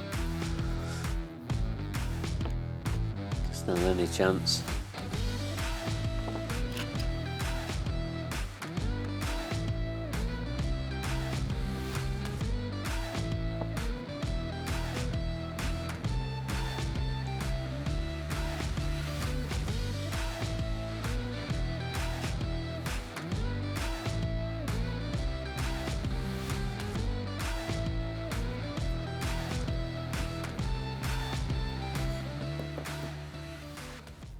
Frame 4.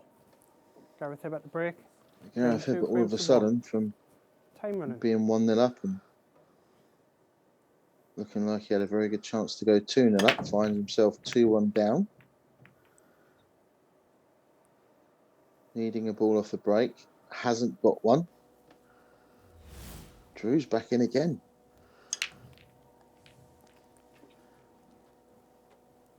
Yeah, it's really amazing. He hit those really well as well.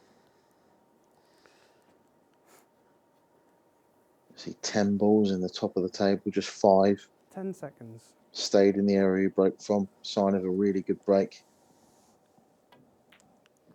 Difficult table for Drew though. Specifically that red on the right hand side cushion. Got a decision to make. Does he try and break it out? Does he leave it as a double?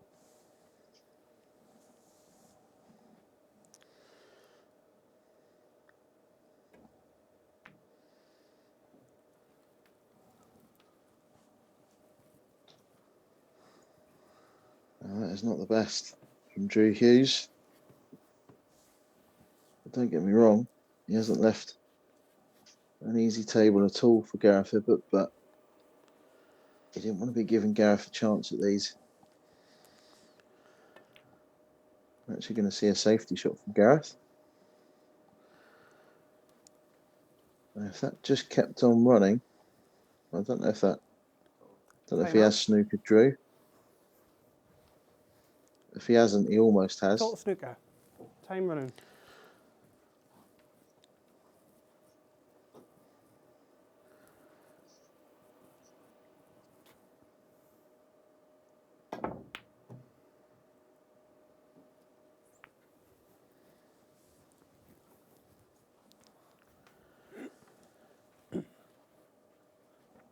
Yeah, I mean, if Gareth wants to win this frame, he's probably going to need to probably get that one free shot. But what angle has he got now? What can he do? What magic can he do in that top right-hand corner? 10 seconds. Extension, please.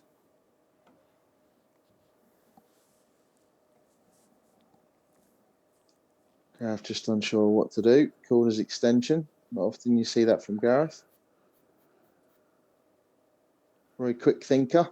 Very adept at playing under these shot clock rules.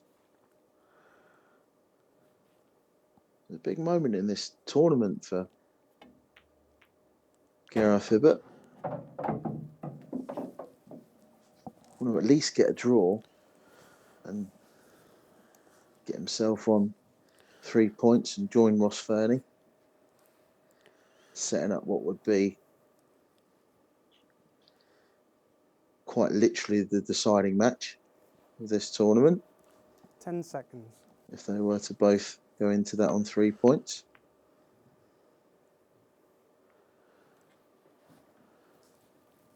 It's all gone a little bit scrappy here.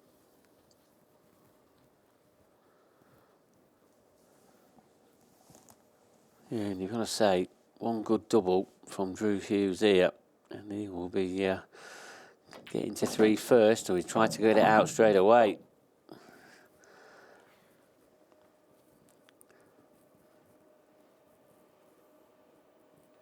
Very attacking. Just what has he got on now?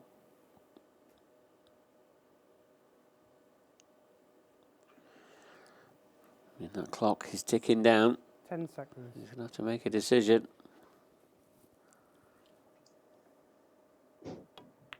I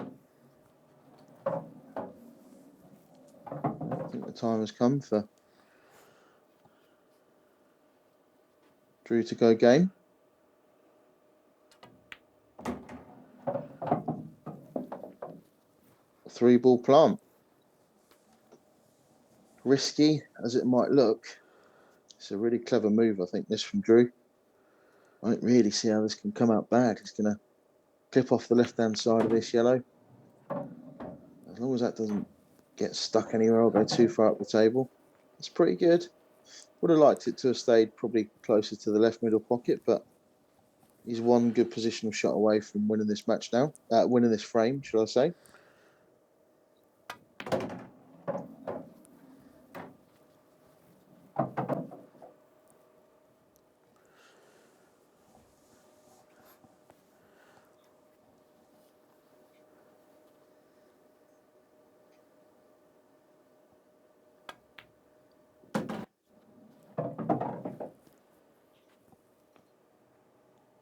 Drew looks like a different player. 3-1. Frame. Yeah, he really believes, doesn't he? Well and truly shifted.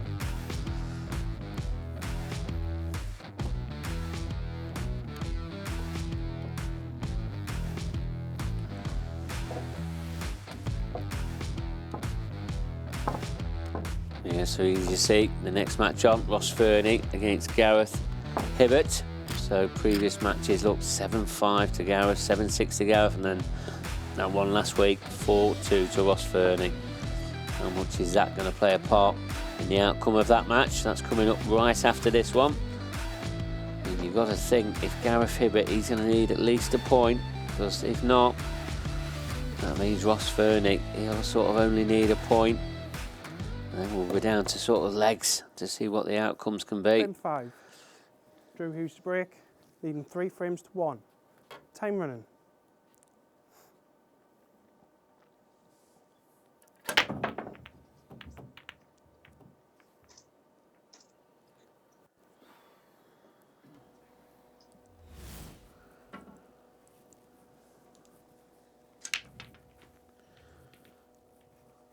It's just really amazing.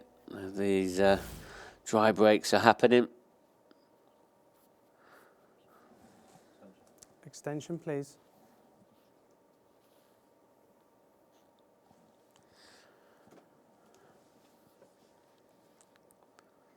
So these are the chances that Gareth Hibbert, he needs to start taking. And he's just got to rely on his break if he does get a chance to break in the last. No room for error for Gareth Hibbert now. Needs these final 2 frames to salvage a point.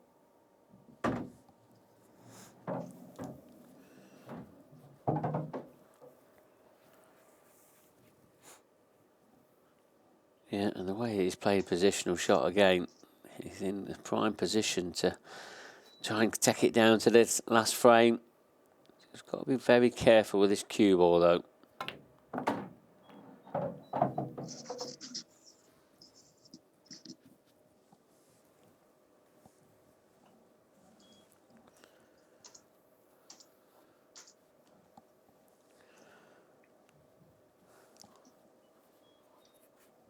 Gareth looking. He's looking to take these top 2 out. 10 seconds. These balls in the balk area, they need to go first. And if he can leave himself on that one in the right centre. Still tricky, still not straightforward.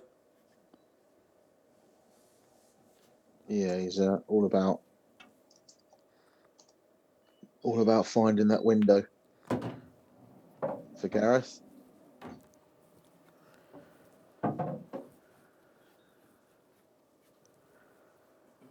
Does look like there's the tiniest of gaps between roughly where the yellow is now that he's about to play, to leave himself on this yellow into the middle pocket. Well, maybe not. But that is probably about as good as he could have done, because he's perfect now on the yellow closest to the black to be able to get on the last yellow into the top right-hand corner pocket. Like we've said many times already, backs himself to get the big shot. This is a tester. Yeah, you've got to say, he's already missed one in this top right-hand corner when he left it hanging. I mean, he did snooker himself on his final ball. He's not going to do the same mistake this time. And this, to get a chance of the draw.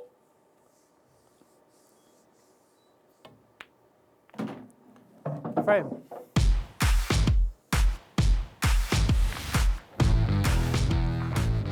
Nicely done from Gareth Hibbert. Keeps himself in with a chance of getting himself 3 points. What a match that could set up for us last up. Ross Fernie and Gareth Hibbert both on 3 points. The best either Morgan or Drew could do would be to get themselves to 3 points, so I don't think they'd be able to win the group. So it'll all be on that final match between Ross Fernie and Gareth Hibbert. If Gareth can nick a draw out of this, and even if he doesn't, if he does beat Ross Fernie in that final match, that will also win him the group.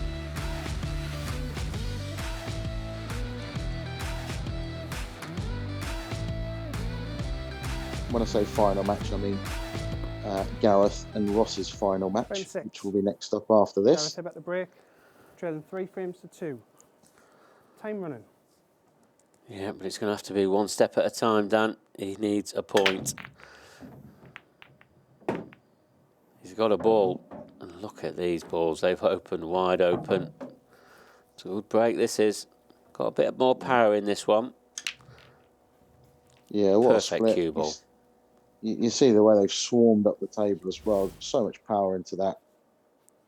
The black's surrounded a little bit by a cluster in the middle of the table, but you know, aside from absolute drop-ins, all you want is a chance. He's got a pretty good one.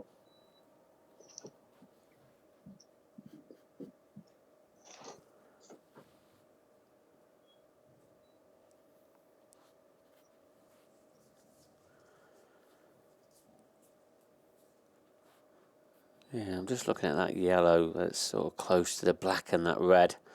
I think it does go to the top left-hand corner, which obviously does make this clearance a little bit easier. I say easier. I mean, this is for a point, and a point when he's been under pressure.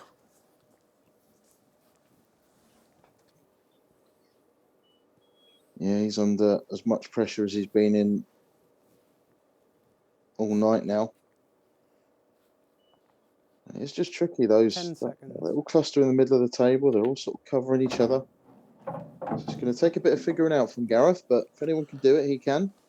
Defending champion, 2016 champion of the world. He knows his way around a pool table.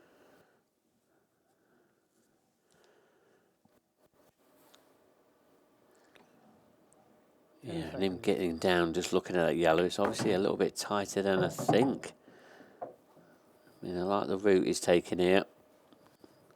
Played that in a space where he had option of 2 balls, but this is the one he wants to be on.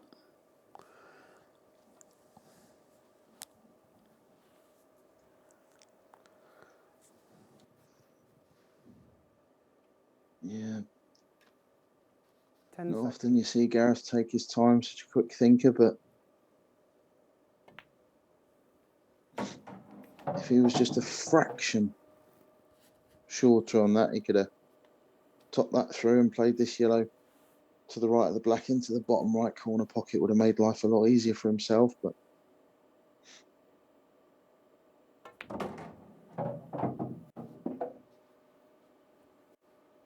now, as nicely controlled as that was, and it was a very good shot, this can go wrong. He's going to cannon into the red. He's probably going to flick the black as well, but just needs to not stick to the black. That's not too bad, Mark, is it? He's left himself a shot.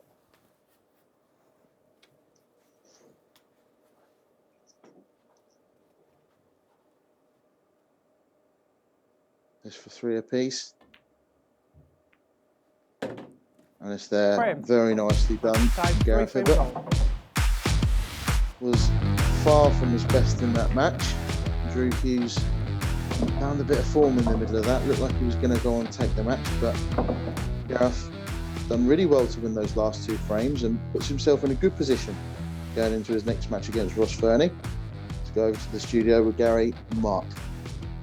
Yeah, it's getting closer now, Dan, isn't it? Another tie there, and I know it isn't the last match, but this next match coming up is very, very important, isn't it, Mark? Yeah, it's very important. This is the last match, so whatever happens in this last will decide the group. So Ross, he only needs a point or a win, and he'll win the group. Where Gareth, he has to win. Right, so we've still got another match on after, haven't we? Yeah, we've still got another match, but they are still playing for money in the last match between Andrew and Morgan. They'll be playing for a little bit of pride. They won't want to lose that match, let me assure you, and I'm sure we're going to see a great finale. So whoever wins this next match? They'll be the Event 2 winner, and they'll go alongside Corey Reese in the grand final on March the 20th. And you know what the prize money is that night, don't you? £10,000. Nice little 10 grand. We'll be back in about 3 minutes' time for Ross Fernie and Gareth Hibbert. The bookies make Gareth Hibbert favourite, but oh, it's close, isn't it? Maybe another tie. Could we have 3 ties tonight? Maybe 4.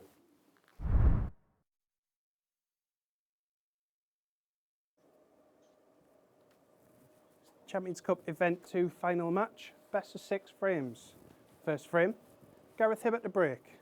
Time running. So the big one. The big one. We've got Gareth Hibbert, Ross Fernie. Now, Mark, if you want to explain the situation to the viewers, they're both on 3 points as it stands. There's only one of these two that can win the group. And a draw is good enough for Ross, is that right? Yes, it is, because he won his first match 4-0, where Gareth won 4-1. So Ross will be winning on the frame difference. 10 seconds. And a draw is good enough for Ross. And Gareth, he'll know that. That's why he's going all out attack. And he just needs to play his own game. And it's in both their hands, really. I mean, these have probably been the two best players of the night. But we've seen them falter. You know, when it really matters, when we've got down to the business part of the event, then we're seeing mistakes from these two. How many more mistakes are these two going to make? Yeah, you're right. I mean, that they were the two favourites to win this group with the bookies before we started tonight, and understandable why, given what they've won in recent times in their careers, but 10 seconds. it doesn't always play out as planned. But tonight it has so far, but you're right, Mark. They haven't been both at their brilliant best. Ross Fernie started off flawless. I mean, he looked unbeatable. He looked unplayable. Won his first match 4-0, went 3-0 up in his second match against Morgan Mckinnis, but the wheels kind of fell off, didn't they? Yeah, they did. And if you remember that shot he played, he under-hit the ball into the right centre. And he never recovered from then on, because then we saw another error from him, and then they just all got sort of piled in then. They really did. And now we're seeing here, Gareth Hibbert, I don't think he's got the perfect angle on this red. No, he's took his extension. So obviously this needs a bit of thinking time, bit of figuring out. He'd love to just be able to just come. Yeah, that I think that's good. I think that's really good. That's perfect. He was just worried that he was going to flick the black on the way out. And actually, what you won't realise at home there is he's had to cheek the pocket and play that into the side of the pocket, so to speak, and almost risk making himself look silly and miss that pot just to give himself the perfect angle to be able to get back up the table in a straight line. Much, much better shot than it looked. You probably sat there at home thinking, what was all the fuss about? But it's a very good shot from Gareth. And a perfect start. Frame. 1-0 Gareth Hibbert.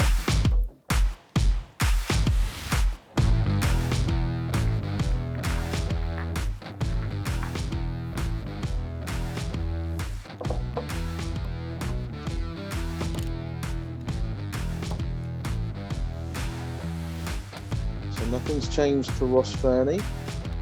He just needs to win 3 frames to see himself win.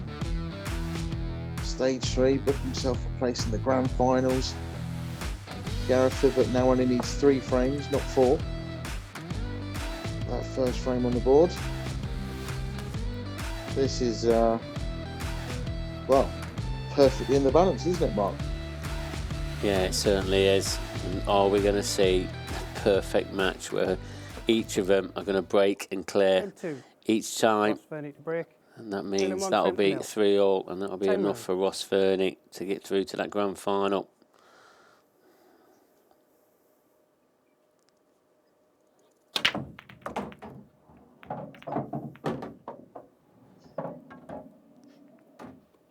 Well, you never know, Mark. We could see it. We almost had it, didn't we, earlier in this tournament, where it was it Michael Tomlinson against Gav Robinson? Yeah. He missed his final ball. Yeah, he did. To make it 6 perfect frames. We've had a couple of 5s as well, where we've seen 5 of the frames be a finish from the break, and just that one that wasn't. If anyone can do it, it'll be these 2. But a difficult one for Ross to go at. He's had to go yellows. Now, Looks like a bit of a mess, the table, with the bottom right-hand corner pocket, but I think this yellow just squeezes past, doesn't it, Mark? So he can open this pocket up for himself. Yeah, the one on the bottom of the bottom cushion.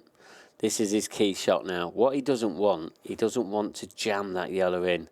He needs that red to come away naturally. Otherwise, that red could just stay there. This is a tricky little shot. Yeah, and as much as I don't like sticking up for players, because I think you make your own luck, and you can always judge cannons to perfection if you want to. These ones, what you've just seen there, are a little bit more in the lap of the gods, because you're playing it off of that red. He was playing it off that red, but the red's going into the knuckle, and you just never really know how it's going to come out, but that's come out pretty good. Yeah, and he'll be chuffed to bits about this. And what a match we've got in store now. We really have. I mean, I can't see, hopefully not, I'm going to put any curse on him. He can't falter from here. And this is going to prove to be such a great final match to see who the Event 2 winner is.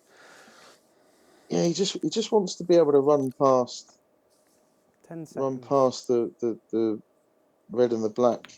And I don't think he could. So actually, he didn't want to do that. He wanted to be a little bit straighter so he could have played that yellow and drifted the white over to the left-hand side of the table with more of a natural angle.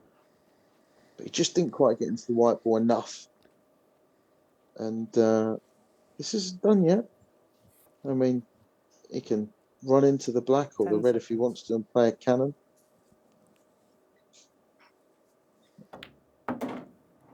No, so he's elected to try and stun in and out of the bottom of the table, but I think that's come out all right for him. He's apologised to Gareth, so he's on this into the left middle pocket. Yeah, he is, and it's very fortunate. How much is that going to play a part in the result of this Event 2 final? It's black, yeah, and there you go, he's returned it. Breaking clearance of his own. Yeah, well, one apiece. The perfect start for both players, but both players have run out of position slightly in both their frames, found a way to recover it. Nervy stuff out there, as well as they're playing. Hasn't been all plain sailing in these first two visits for these elite players, two of the most formed players in the world right now. Yeah, but what you've got to think what they're playing for, Dan, is they're playing for £4,000 or £1,500. That's a huge difference. So that'll be playing on their minds a little bit. I mean, don't get us wrong, they both want to be the 2022 Champions Cup winner. Yeah, but like you say, you're not human if the money doesn't pop into your mind at some point. It's a very, very short format to be playing for such large amounts of money. Now, I saw a very good break first up from Gareth. That's another great break as well. Where's the black? That's okay. It's okay, just about. Now, if, and I think it's a big if he can see a yellow, I think the yellows are gone. They couldn't be any easier, but can he get through to that yellow closest to the black? Well, if he can, it'll make things a hell of a lot easier. I don't think he can. No. I'm looking at an angle. He's used his extension mark, and that for me tells me that he needs a bit of thinking time because he can't quite see it. Can he bend the cue ball? Is he going to have to play a swerve shot maybe? Well, even if you bent it, he probably wouldn't be on a yellow after anyway. I think the only shot he's got is the red in the top left-hand corner off the cushion and try and get the other two reds out. I'm not sure. He's playing the plant. Yellow onto red. Wow, and he almost double kissed it in, but he's played that quite badly. I think a little bit of time pressure there as well for Gareth. We've seen our first mistake. Massive turning point in the match there. I mean, if that there's your fine margins in Paul. If he just lands a little bit further away from the red that he was right next to, he's on the yellows, and I mean, in the form he's in now, you've got to say he's 9 out of 10 times he's going to clear those. If not 9.5, 10 times out of 10, they were absolute drop-ins. But he just couldn't see a yellow. No, he couldn't. Well, he's got a bit of good news and bad news, but if this plank comes out well for Ross, it's not bad, but it's not perfect. That yellow, that red that's gone next to that yellow in the middle part of the table. Yeah, I mean, he's straight down to this, Ross, and he's on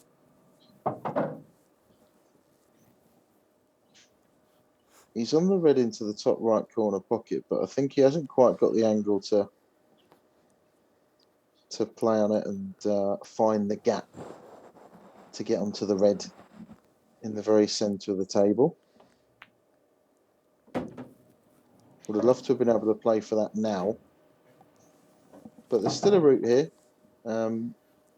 for Ross. He can play this bottom right, then the one into the bottom left, and the red that looks tied up, it actually does go into the top right corner pocket,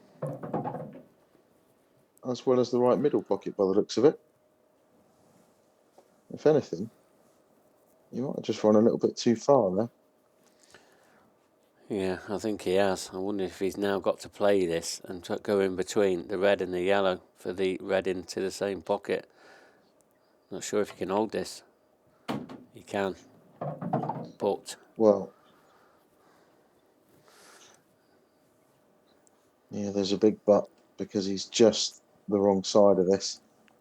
Now, can he find a place on the table very close to where the white and red is now, where he can leave himself a gap 10 seconds. Just be able to clip this black into the right middle pocket, or is he going to have to try and do something special with a cue ball?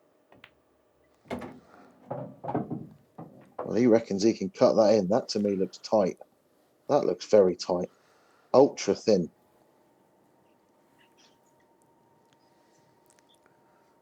Yeah, and he's going to have to rely on a little bit of the gravity on the jaw as well. He just needs this to drop in at nice pace.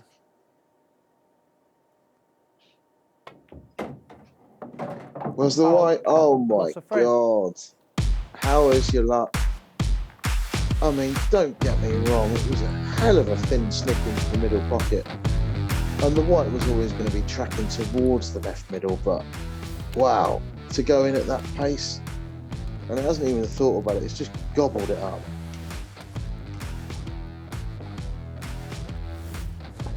Yeah, it's, I mean, the white was always travelling. We didn't really mention a lot about the white there, Dan, but it's the way he was hitting, how thin that white was travelling. Yeah, that's, you're gutted if you're a Ross Fernie fan there, but like you said, it was just that shot when he had three reds left, sorry. He's just overhit it slightly, which meant it was quite difficult to leave himself the perfect angle on his last ball. And that's the reason why he's ended up having to play that mad cut into the middle pocket. And that's the reason why he finds himself 2-1 down instead of 2-1 up. So harsh as it was, it could have been avoided. But he controlled that cue ball a little bit better when he had three reds left. He's got to put that to the back of his mind now. Make a ball from the break, and I think he's made three, has he? Yeah, but look at the top half of the table. That black over that pocket, and then yellow, reds and yellows over there. It's not going to be a pretty frame. Well, you say that. 10 seconds. He's actually made two reds.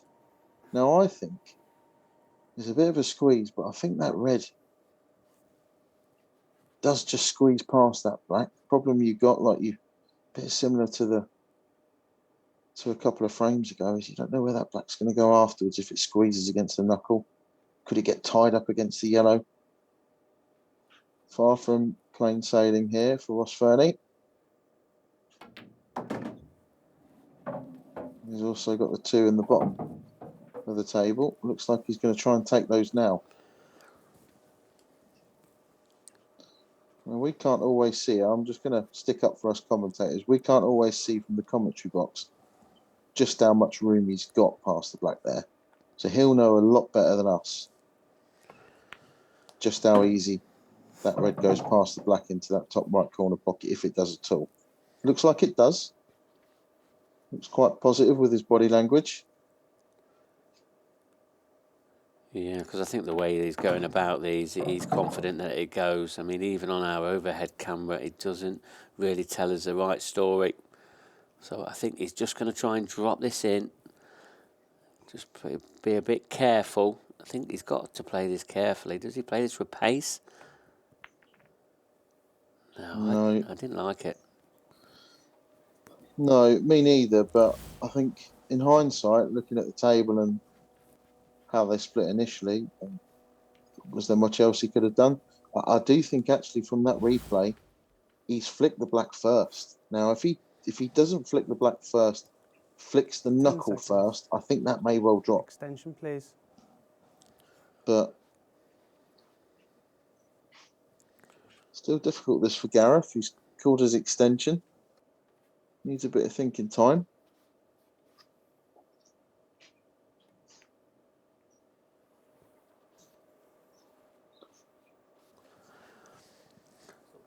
Time out. I mean, it's only an easy one, but this is one that can either go in or it can go elsewhere. Time running. I mean, Yeah, it can go very wrong, can't it? Because the problem is as well, if it does go in, is he guaranteed to be on the red that's over the corner pocket? It's one of these you might actually play it with side so that you're potting it almost straight into the left middle pocket, because if you play it natural angle, you might be... Oh, wow. What an effort. Like that. What an effort. He's played that at pace, Mark, because if he plays that plain ball, the white's going to run behind the yellows. If he plays that at pocket weight, the white's going to run behind the yellows and snooker himself. So, fractions away. Well, he's had one effort at it. It looks like Gareth's left him the gap between the two yellows. One cushion escape. Can he pot this into the top left-hand corner? He'll be going all out for this. 10 seconds. He needs to at least make a hit as well, because if he doesn't, he's made a hit. If he doesn't, it would have been wide open for Gareth to go for these, but he's still got that problem. And a little bit of insurance of that red covering the black. Yeah, I'm wondering if has he got the shot now to pot this and screw up and clear that top right hand corner. Well, there's your answer, Mark. Yeah, he has. The only problem with that shot, yes, he's cleared the top right hand corner, but trying to be on a yellow after, and one of this, I mean, this, you know, a lot of people think this is an easy yellow, but where's that white ball going? This is tricky. Yeah, he needs to play this softly. He's played that really well. It's a lot better than it looked, that shot. The white was naturally going over towards that middle pocket.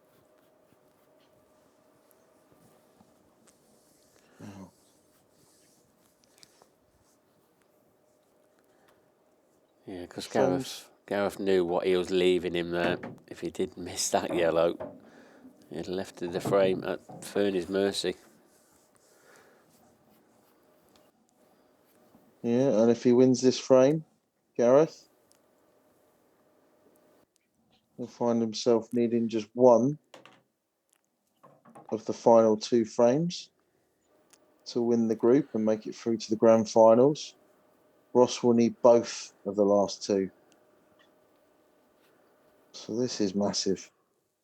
You can't see Gareth messing up from here, surely, but just doesn't want to be straight. Anything but straight is good.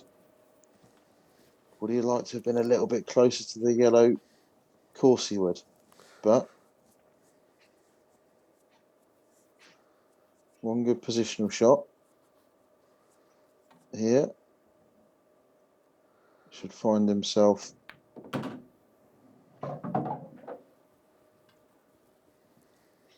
two up with 2 to play.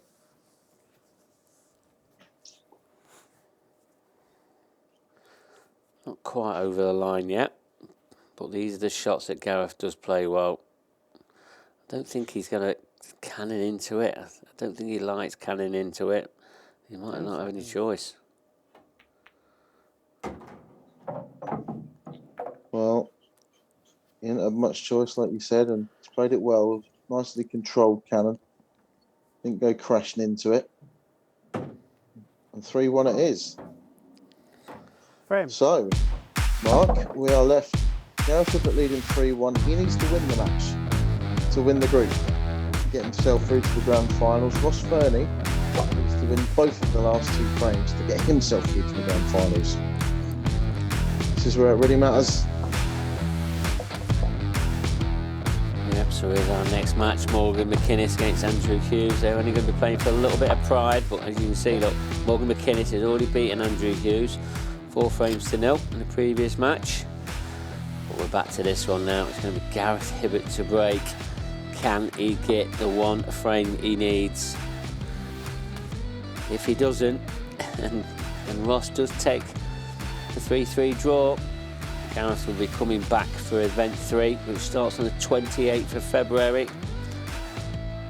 And he'll have to do it all again and hopefully win all 9 matches, and that will then get him into the grand final, the final place for the grand final. 3 frames to 1.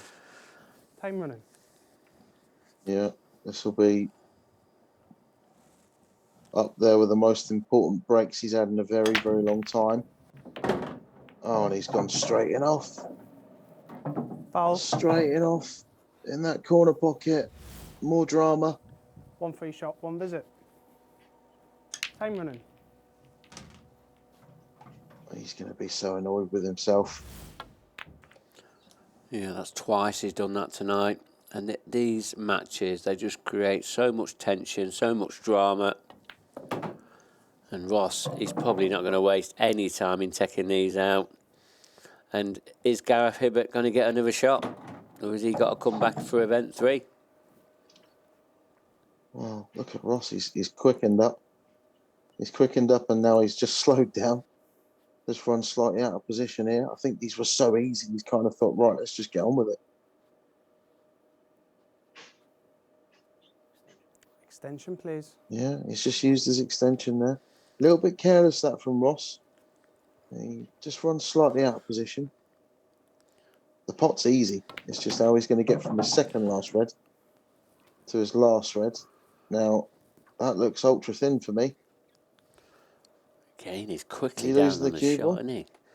Yeah, he's definitely losing the cue ball. Definitely. Yeah, he's made a bit of a mess of these. These were easy. No, what's he done? What has he done? That's pressure. You took the words out of my mouth. Pressure is a funny thing, and it does strange things to even the very best players. And Ross Fernie has won 2 professional events this season. One of them was just a month ago. So he knows how to handle pressure.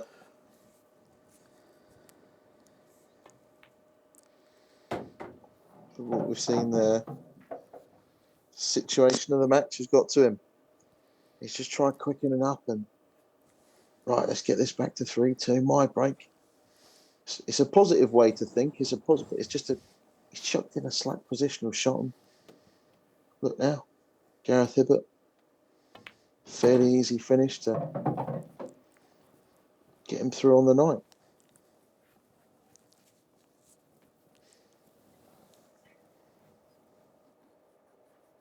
Four balls away, 4 yellows and the black away from being event 2 winner.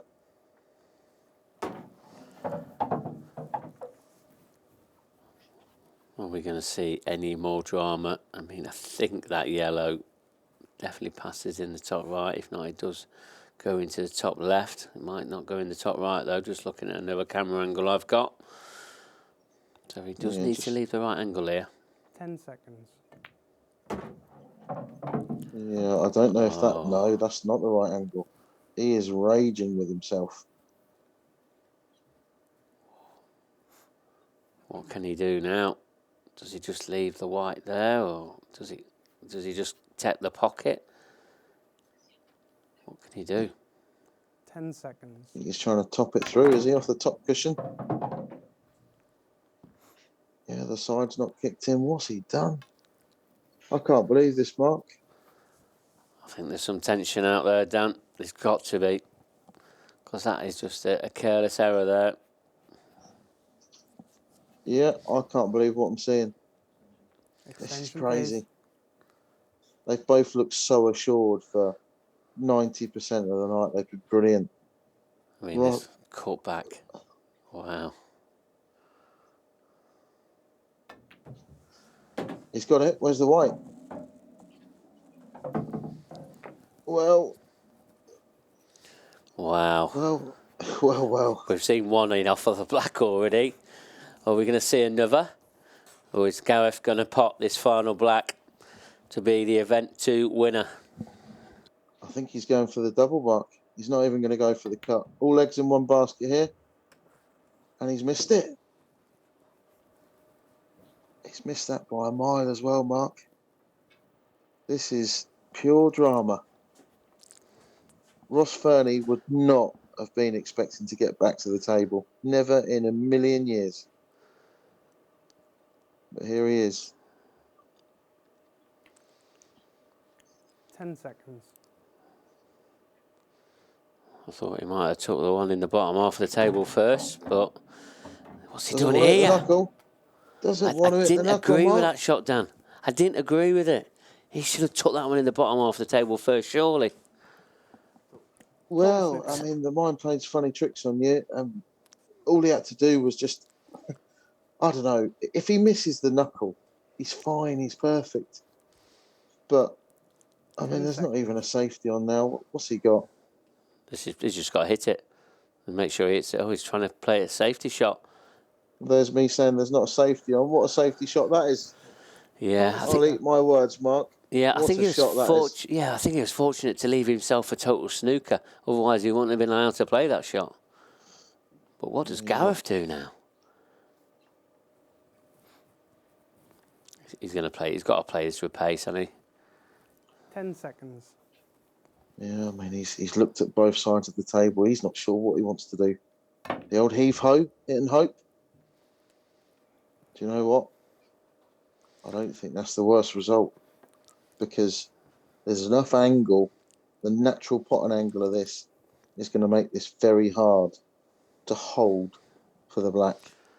So does he play this at pace and try and come all around the angles, which to me looks, well, such a difficult shot. All sorts can go wrong with that. Does he try and slow roll it? I don't think he's got the angle to. Nobody likes to play those shots. Well. Wow. This is a thin clip, isn't it? But he hasn't got any choice. No choice at all. I don't think this could have landed any more difficult, to be honest. Do you know what? It's one of these. It's almost so difficult. You've sort of taken the pressure off yourself a little bit. 10 seconds. I don't like saying that, but hold your hats. He's overcut it. How on earth have you overcut that? Oh, does that go? Are we going to see a bit more drama? This is not a straightforward black, but one I expect Gareth to get. Well, if it's right up against that cushion, this isn't easy. There's so much pressure out there. 10 seconds. This to be the event 2 winner. And it's there. Frame in the match. Well played, Gareth Hibbert. Not at his absolute brilliant best for that match, but we've had a dramatic final frame after the perfect start. Both cleared off a break each. It looked like it was going to be the perfect match. 2 players in top form, but a bit of drama at the end, and Ross Fernie's going to rue a couple of missed mistakes there, missed opportunities to get himself ahead in that game. He only needed to draw. Gareth Hibbert needed the win. It's Gareth Hibbert that's come out on top. Over to you, Gary.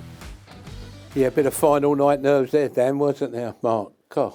Oh yeah, That last one, absolutely. I thought he was going to come back, Ross, and make it 3-2, and if he won the last one, he would have went through.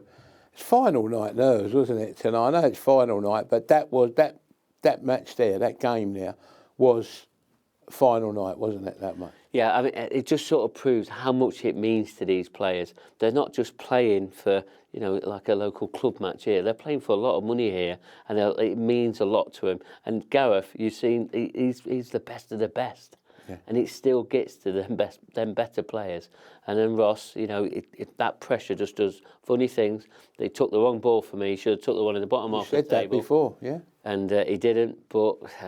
And now Ross was on fire early on, wasn't he? For that one miss. This is what this game can do to you, Gary. When you start missing one, you'll miss two, you miss three, and the game just plays tricks with your mind. You seen that there, didn't you? With that, you know. So we've got a winner. We have Gareth Hibbert. Well done, Gareth. He's going to be going into the grand final on March the 20th. He'll be up against Corey Reese, and then we're going to have one more, which will start on event 3 on the 28th of February. So we're only going to have 3 runners, are we? We have 3 runners yet, and they all play a round robin, and they play each other twice. Right, and there's the league table. So Gareth definitely 5 points, yeah? I said 5 points, didn't I? I said 5 points will probably win it tonight. Yeah. And there you see it. And then Ross Fernie, you don't get out for second place, but he will get a few quid for that. Will Ross be invited to the? Yeah, all the 4 players, well, all the 3 players. Oh, even Morgan as well. Yeah, Morgan, yeah, because they've accumulated enough points because it's the top 24 ranked players out of event 1 and event 2. So they're still in it for the big money then? Yeah, they've still got a chance of winning. Oh, that's still good. That's good, isn't it? It is, yeah, and deservedly so as well. Yeah, so we'll be back in 3 minutes with the last match of the evening. Just looking here, Morgan Mckinnis the Andrew Hughes. Morgan Mckinnis 6-4, Andrew Hughes 6-4. There's nothing in it. If you still fancy a little play, don't forget to have a look at our betting partners and you'll get the value. See you in 3 minutes. Champions Cup Event 2 final match. Best of 6 frames. First frame, Morgan Mckinnis to break. Time running. Yeah, look, we've crowned our event 2 winner in Gareth Hibbert, but still all to play for these two. This match effectively worth £400 in prize money. Difference between £600 and £1,000 for these two. Mark, can either of these nick second place with a 4-0 win? Extension. Just looking at it, Morgan. Let's have a look. I've put you on the spot there, Mark. Sorry, yes. mate. So if Morgan wins 4-0, he'll have to have a black ball shootout with Ross Fernie for a few extra quid. So, and Morgan, he'll probably know that because their head-to-head was 3-3. So that means they'll have to be separated by sudden death black ball shootout. But only a 4-0 is relevant. Morgan has to win 4-0.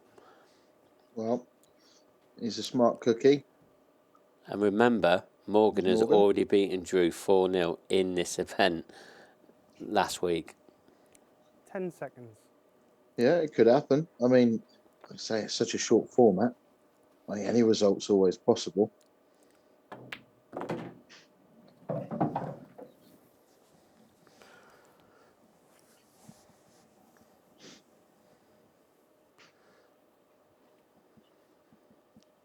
I like his attitude around the table, Morgan. I like his body language. Looks very positive.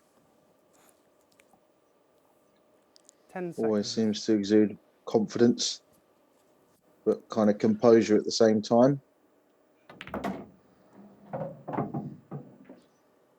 Now needs that to just get away from that red, and it hasn't. That hasn't come out good at all.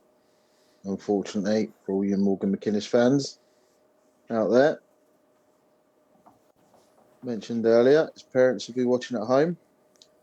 But Ross Mckinnis, multiple world champion back in the day. 10 seconds. In his early 60s now, absolute legend of the game.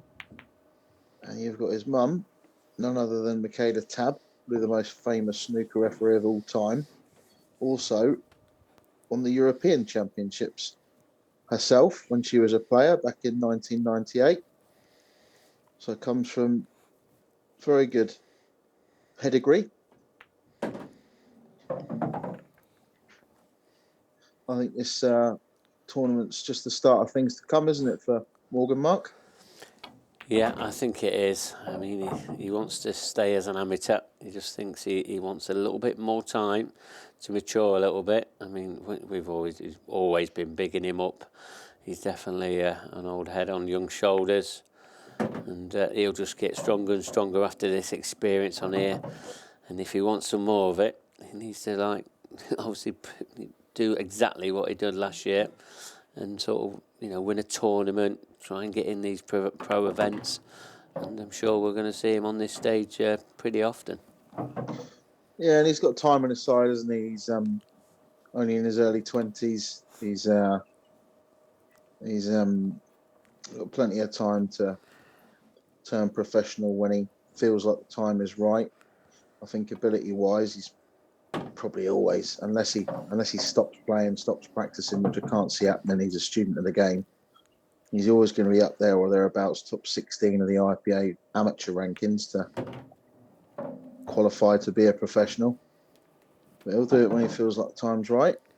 But for now, it's Drew Hughes taking a 1-0 lead.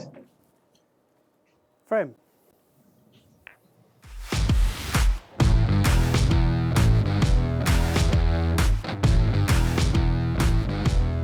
So a draw in this match would see Morgan Mckinnis finish third in the group, because Drew lost his first match 4-0 and Morgan lost his first match 4-1.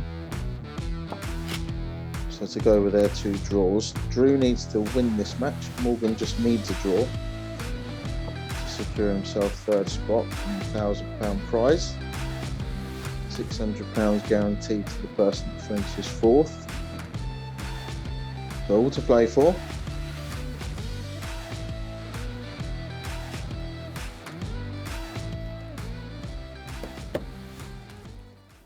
Frame 2. Drew Hughes to break, leading 1-0. Time running.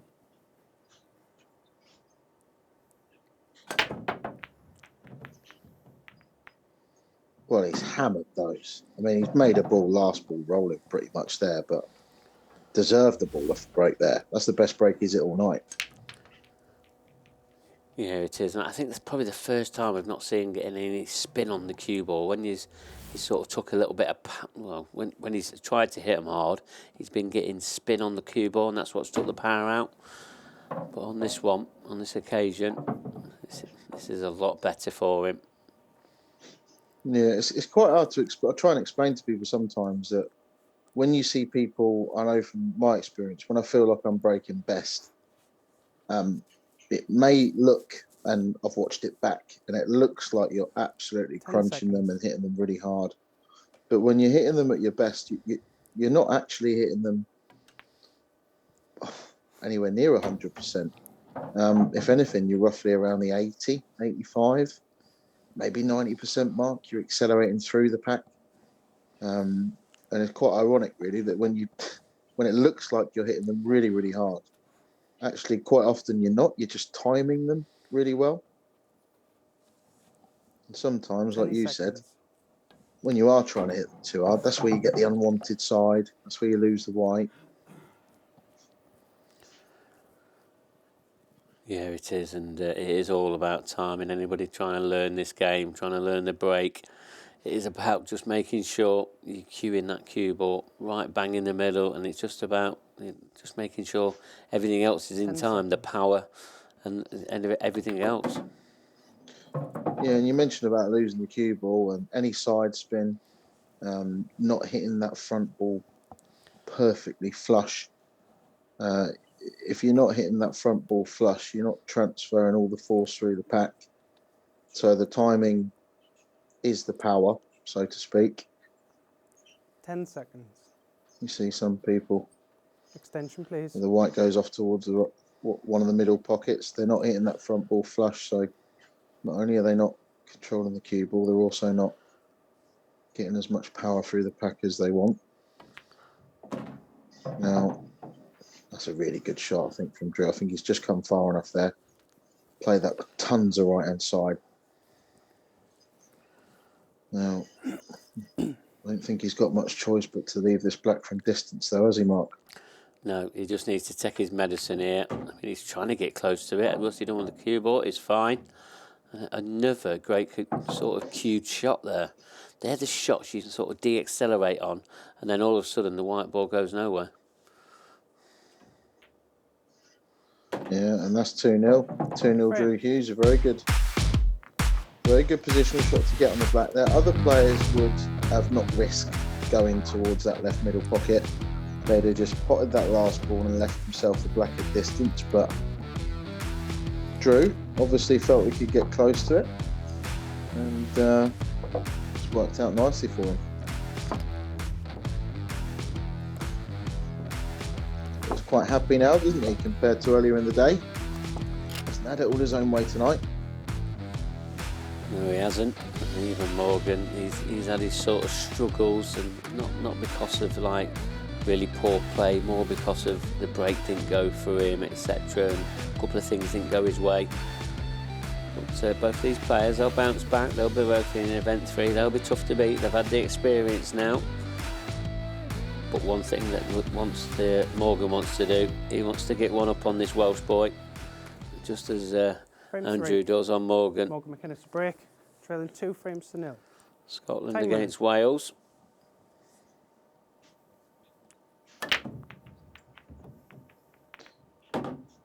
Another very well hit break. He's hit those really good. Morgan controlled the cue ball well as well. Straight back down the centre of the table. But not the easiest of finishes. There's 10 seconds. A lot of balls kind of in the way of each other. A little cluster of reds on the left-hand side. I think he's going to go yellows. But he's going to need to play a couple of pinpoint positional shots.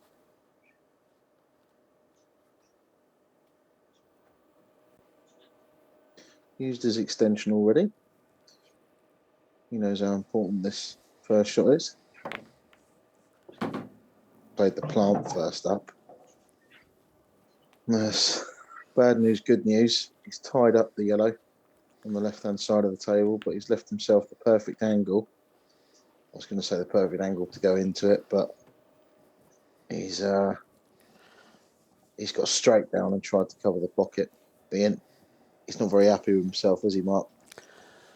No, and that's probably, tonight we've seen the first bit of emotion from Morgan. He didn't show any of him in the first stages. That's because a lot of things were going for him. But he still showed a bit of maturity there. Just tried to, because he still wants to win this frame. He wants to win every frame he plays. That's one good thing about Morgan. He really does. He's got that winning mentality. He has, yeah. And there's 400 quid on this game. Yeah, it's a lot of money to be playing for in such a short race. But even there, where he did kind of lose his temper a little bit, he's still done it in quite a sensible way. Tried to cover that pocket, but it's tough out there, and I think we can all relate to the frustration getting the better of us sometimes. That hasn't come out great. Now, I think the yellow does pass into that top right corner pocket, but it's going to be, he can't play it now. So it's going to be how does he get from that to the black after he plays this one in the bottom left. It's not easy. 10 seconds.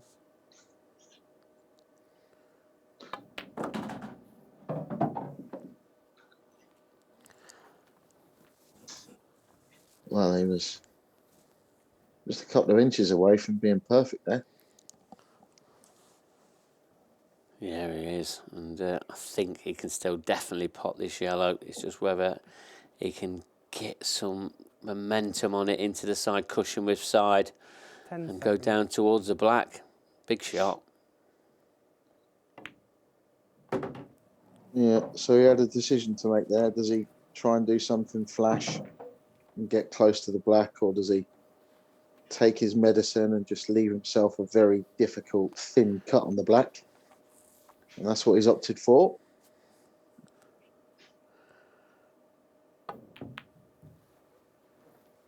And he's hit it too thick. And even worse than that, he's fouled on the red. So Drew Hughes now has one free shot and one visit. And these are fairly easy. Yeah, Looks they like are. he could. Yeah, we'll be taking a 3-0 lead in this game. Yeah, developed the black in his first visit. Can do near enough anything. And that's a little bit out of position. Shouldn't prove a problem, but it's definitely giving him something extra to think about. It's amazing the amount of times where you make life difficult for yourself almost because they're too easy. And we saw after that first shot there, Drew just kind of had the easiest finish. And he's still out of position now slightly. And even now, I mean, he's fine. He's not this in the right middle and come up table, but it's one of the things you just don't see. Let's say Liam Dunster, Mark Farnsworth are probably the good ones to John McAllister, current world champion. They seem to give every clearance, even the very easy ones, the same amount of respect. And over, especially these short matches and a season, even the amount of times that's going to be the one mistake that costs you dear, and they're really, really difficult to get over from. Quite often the difference between the best and the very best. But at the moment, Drew Hughes, 3-0 up, cruising. Yeah, he's cruising to that extra £400 prize money. And, it's going to be his break next. And he's not been breaking too bad. He was sort of early part of tonight, he was struggling a little bit, but as he's just got better and better.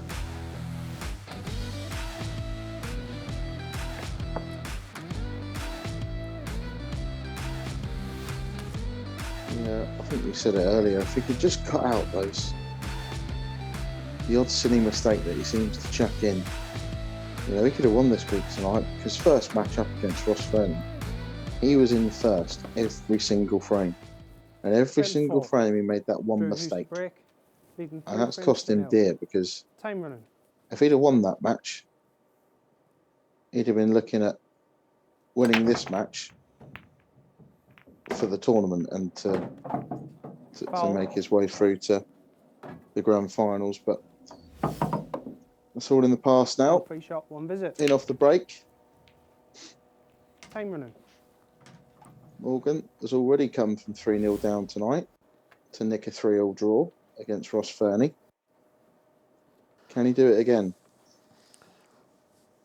Well, he does it quite regular, because he did it against Rob Donkin as well. 3-0 down, 1-3-0. Sorry, 1-3-0. Drew 3-all. Yeah, he's played a clever developing shot there with his first visit. Open these reds up.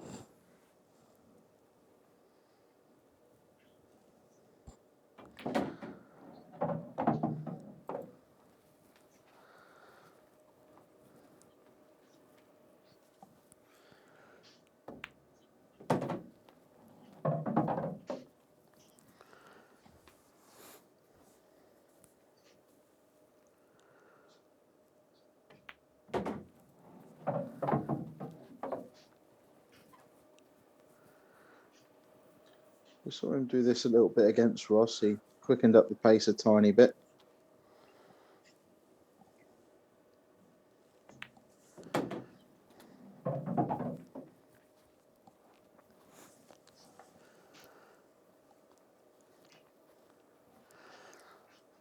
Yeah, he's got a bit of a lease of life here.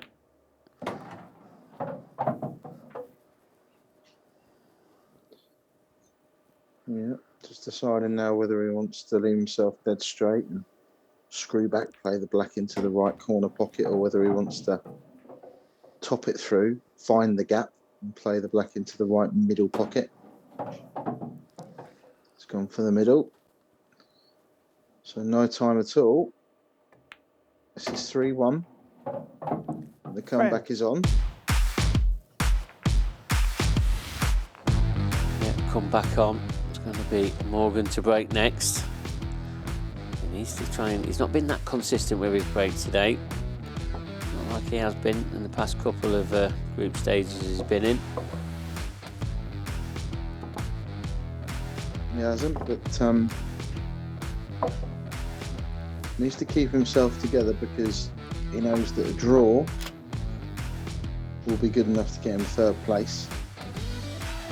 Difference between £600 and £1,000 in prize money. So if he can break and clear here, which he's probably done on thousands of occasions in practice, it'll all go down to that final frame as to who nicks third place.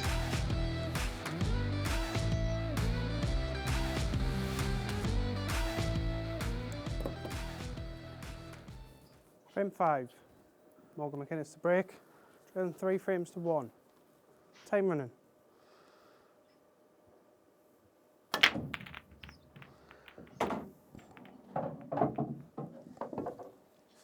Well, he's made a ball again. So he's in first. And at first look, looks like quite a nice table to go at for Morgan. Now,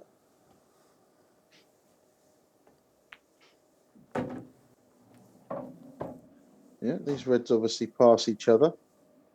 He's just checking that now. You see him crouching down to see if he can take the one closest to the cushion first or not. Maybe doesn't think he can. Now, the red over on the left-hand side of the table, I assume must go into the left corner pocket. If it does, these are actually fairly easy, Mark. Yeah, they are now, and he's already looked at this one in the top left-hand corner, so after he's taken this one in the middle, and it should be pretty much dot to dot, as we say.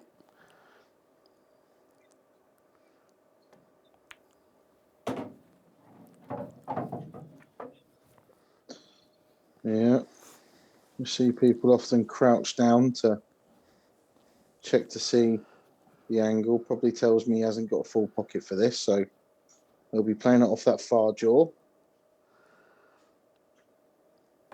Just wants to get the white anywhere kind of straight, centre of the table. Put this red into the right middle. I think he's just about far enough. Would have liked to have been a little bit further. Yeah, and credit to Morgan here. He doesn't know when he's beat, does he? He really doesn't. He keeps doing this regular, giving players 3-0 starts and then coming back to draw 3-all. And he's going to do it again on this one. Well, he's going to have a chance to anyway. Yeah, he's almost rattled that last red, but it's there. Frame. So is the black. So 3-2, and we've got a one-frame shootout for £400. You're right, Mark. You don't know when he's beat, does he? Really good attitude. I mean, we saw him. He got the ump with himself after he played a bad shot a couple of frames ago. But there's nothing wrong with that, as long as you can put it back to the back of your mind when your next visit comes round. It's a gritty, determined performance from Morgan. So it's going to be Drew Hughes to break. Yeah, we saw him go in off on his last break. Is he going to be able to keep the white on the table? Yeah, it'll feel a hell of a lot different now. Breaking 3-2 up, needing this frame to secure third spot than he would have done last time round, being 3-0 up, feeling like he's absolutely cruising. Frame 6. Be a lot of pressure on this. Leading 3 frames to 2. Time If running. we're going to see a little bit of that unwanted spin on the cue ball. It takes the power out of it. Oh, well. Foul. Now, he's held the cue ball okay. It was travelling towards the corner pocket. The 1-3 spin's shot, 1 kicked visit. in and just halted it a little bit, Time running. as you can see there. But it's just got punched up table and kicked it off into that middle pocket. That's unlucky. And unlucky as it is for Drew, it's going to give Morgan a great chance to win the final 3 frames for the second match in a row and get himself a draw from being 3-0 down. Yeah, and even more now. Now where he's put that yellow on that side cushion, that then gets him to his hard yellow. Yeah. Sort of middle of the 3 yellows in the bottom of the table that you're talking about only goes into that bottom right corner pocket. He's got the perfect ball now to get onto that with.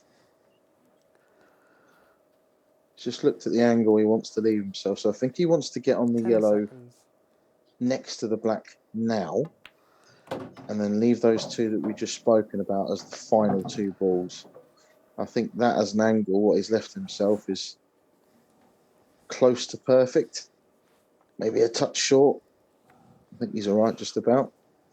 He's just shown us with his cue there exactly where he wants to leave the white after this. Straight is fine.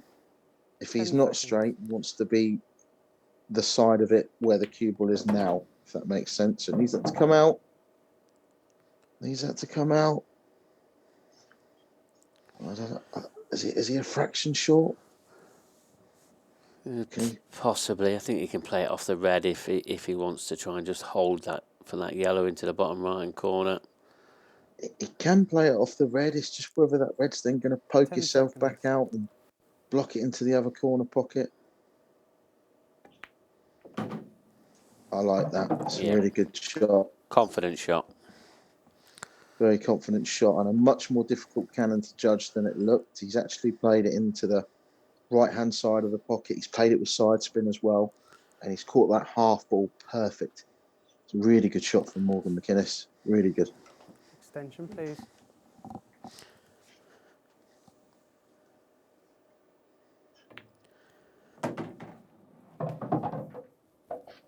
What a comeback. The comeback king. 3-0 down in his second match against Ross Fernie. Got a 3-3 draw, and he's done exactly the same against Drew Hughes. And secured himself 3rd spot in this final group. Well done.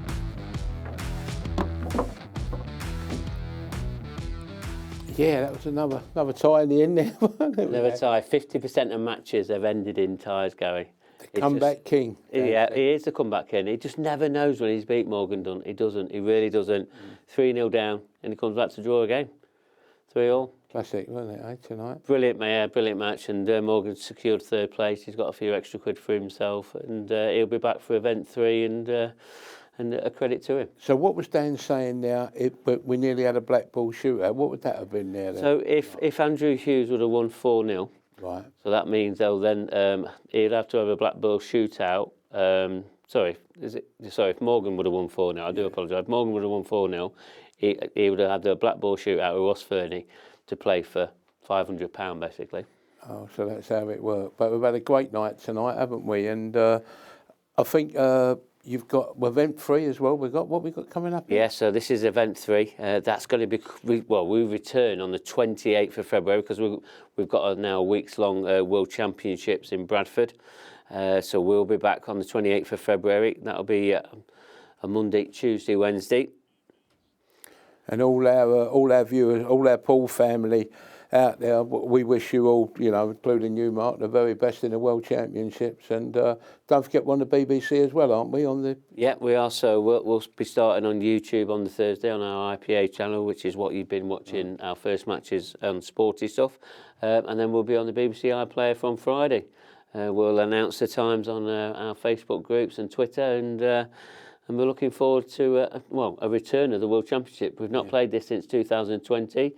It got postponed for obvious reasons in 2021, but we're back now, and we can't wait to get it underway. Well, you absolutely. And also, talking about Paul family, I know you've got some very sad news to tell our viewers, haven't you, Mark?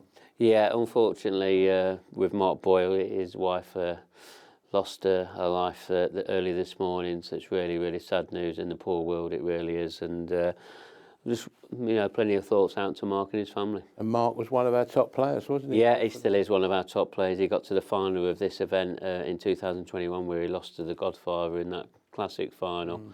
And just hopefully everything goes as well as it can for him, and we're thinking about him, and hopefully we'll see him back one day. Absolutely lovely words there. And all for us, 28th, we come back on the 28th, don't we, Mark? That's just about 15 days' time, isn't it? Yeah, 28th, not far away. It's not far before me and you's back on these sofas. And all the top players who's been knocked out, they're going to be back then on the 28th, aren't they? Yeah, so all the players that have played in Event 1, Event 2, the top 24 ranked players out of them 2 events, which I've got to sort out, not tonight, but tomorrow morning, and then we'll find out. Why can't you do it tonight? Well, I'm not. I'm going to go to bed. Anyway, I hope you've enjoyed the show this evening. Don't forget, we've had final night here. As I always say, great thanks to our production team, our referee, Brian Moss, our commentary team, Dan Davey and Mark Pickworth, and the viewing public, the Paul viewing public. Without you, we haven't got a show. See you in a couple of weeks' time. Good night. God bless you.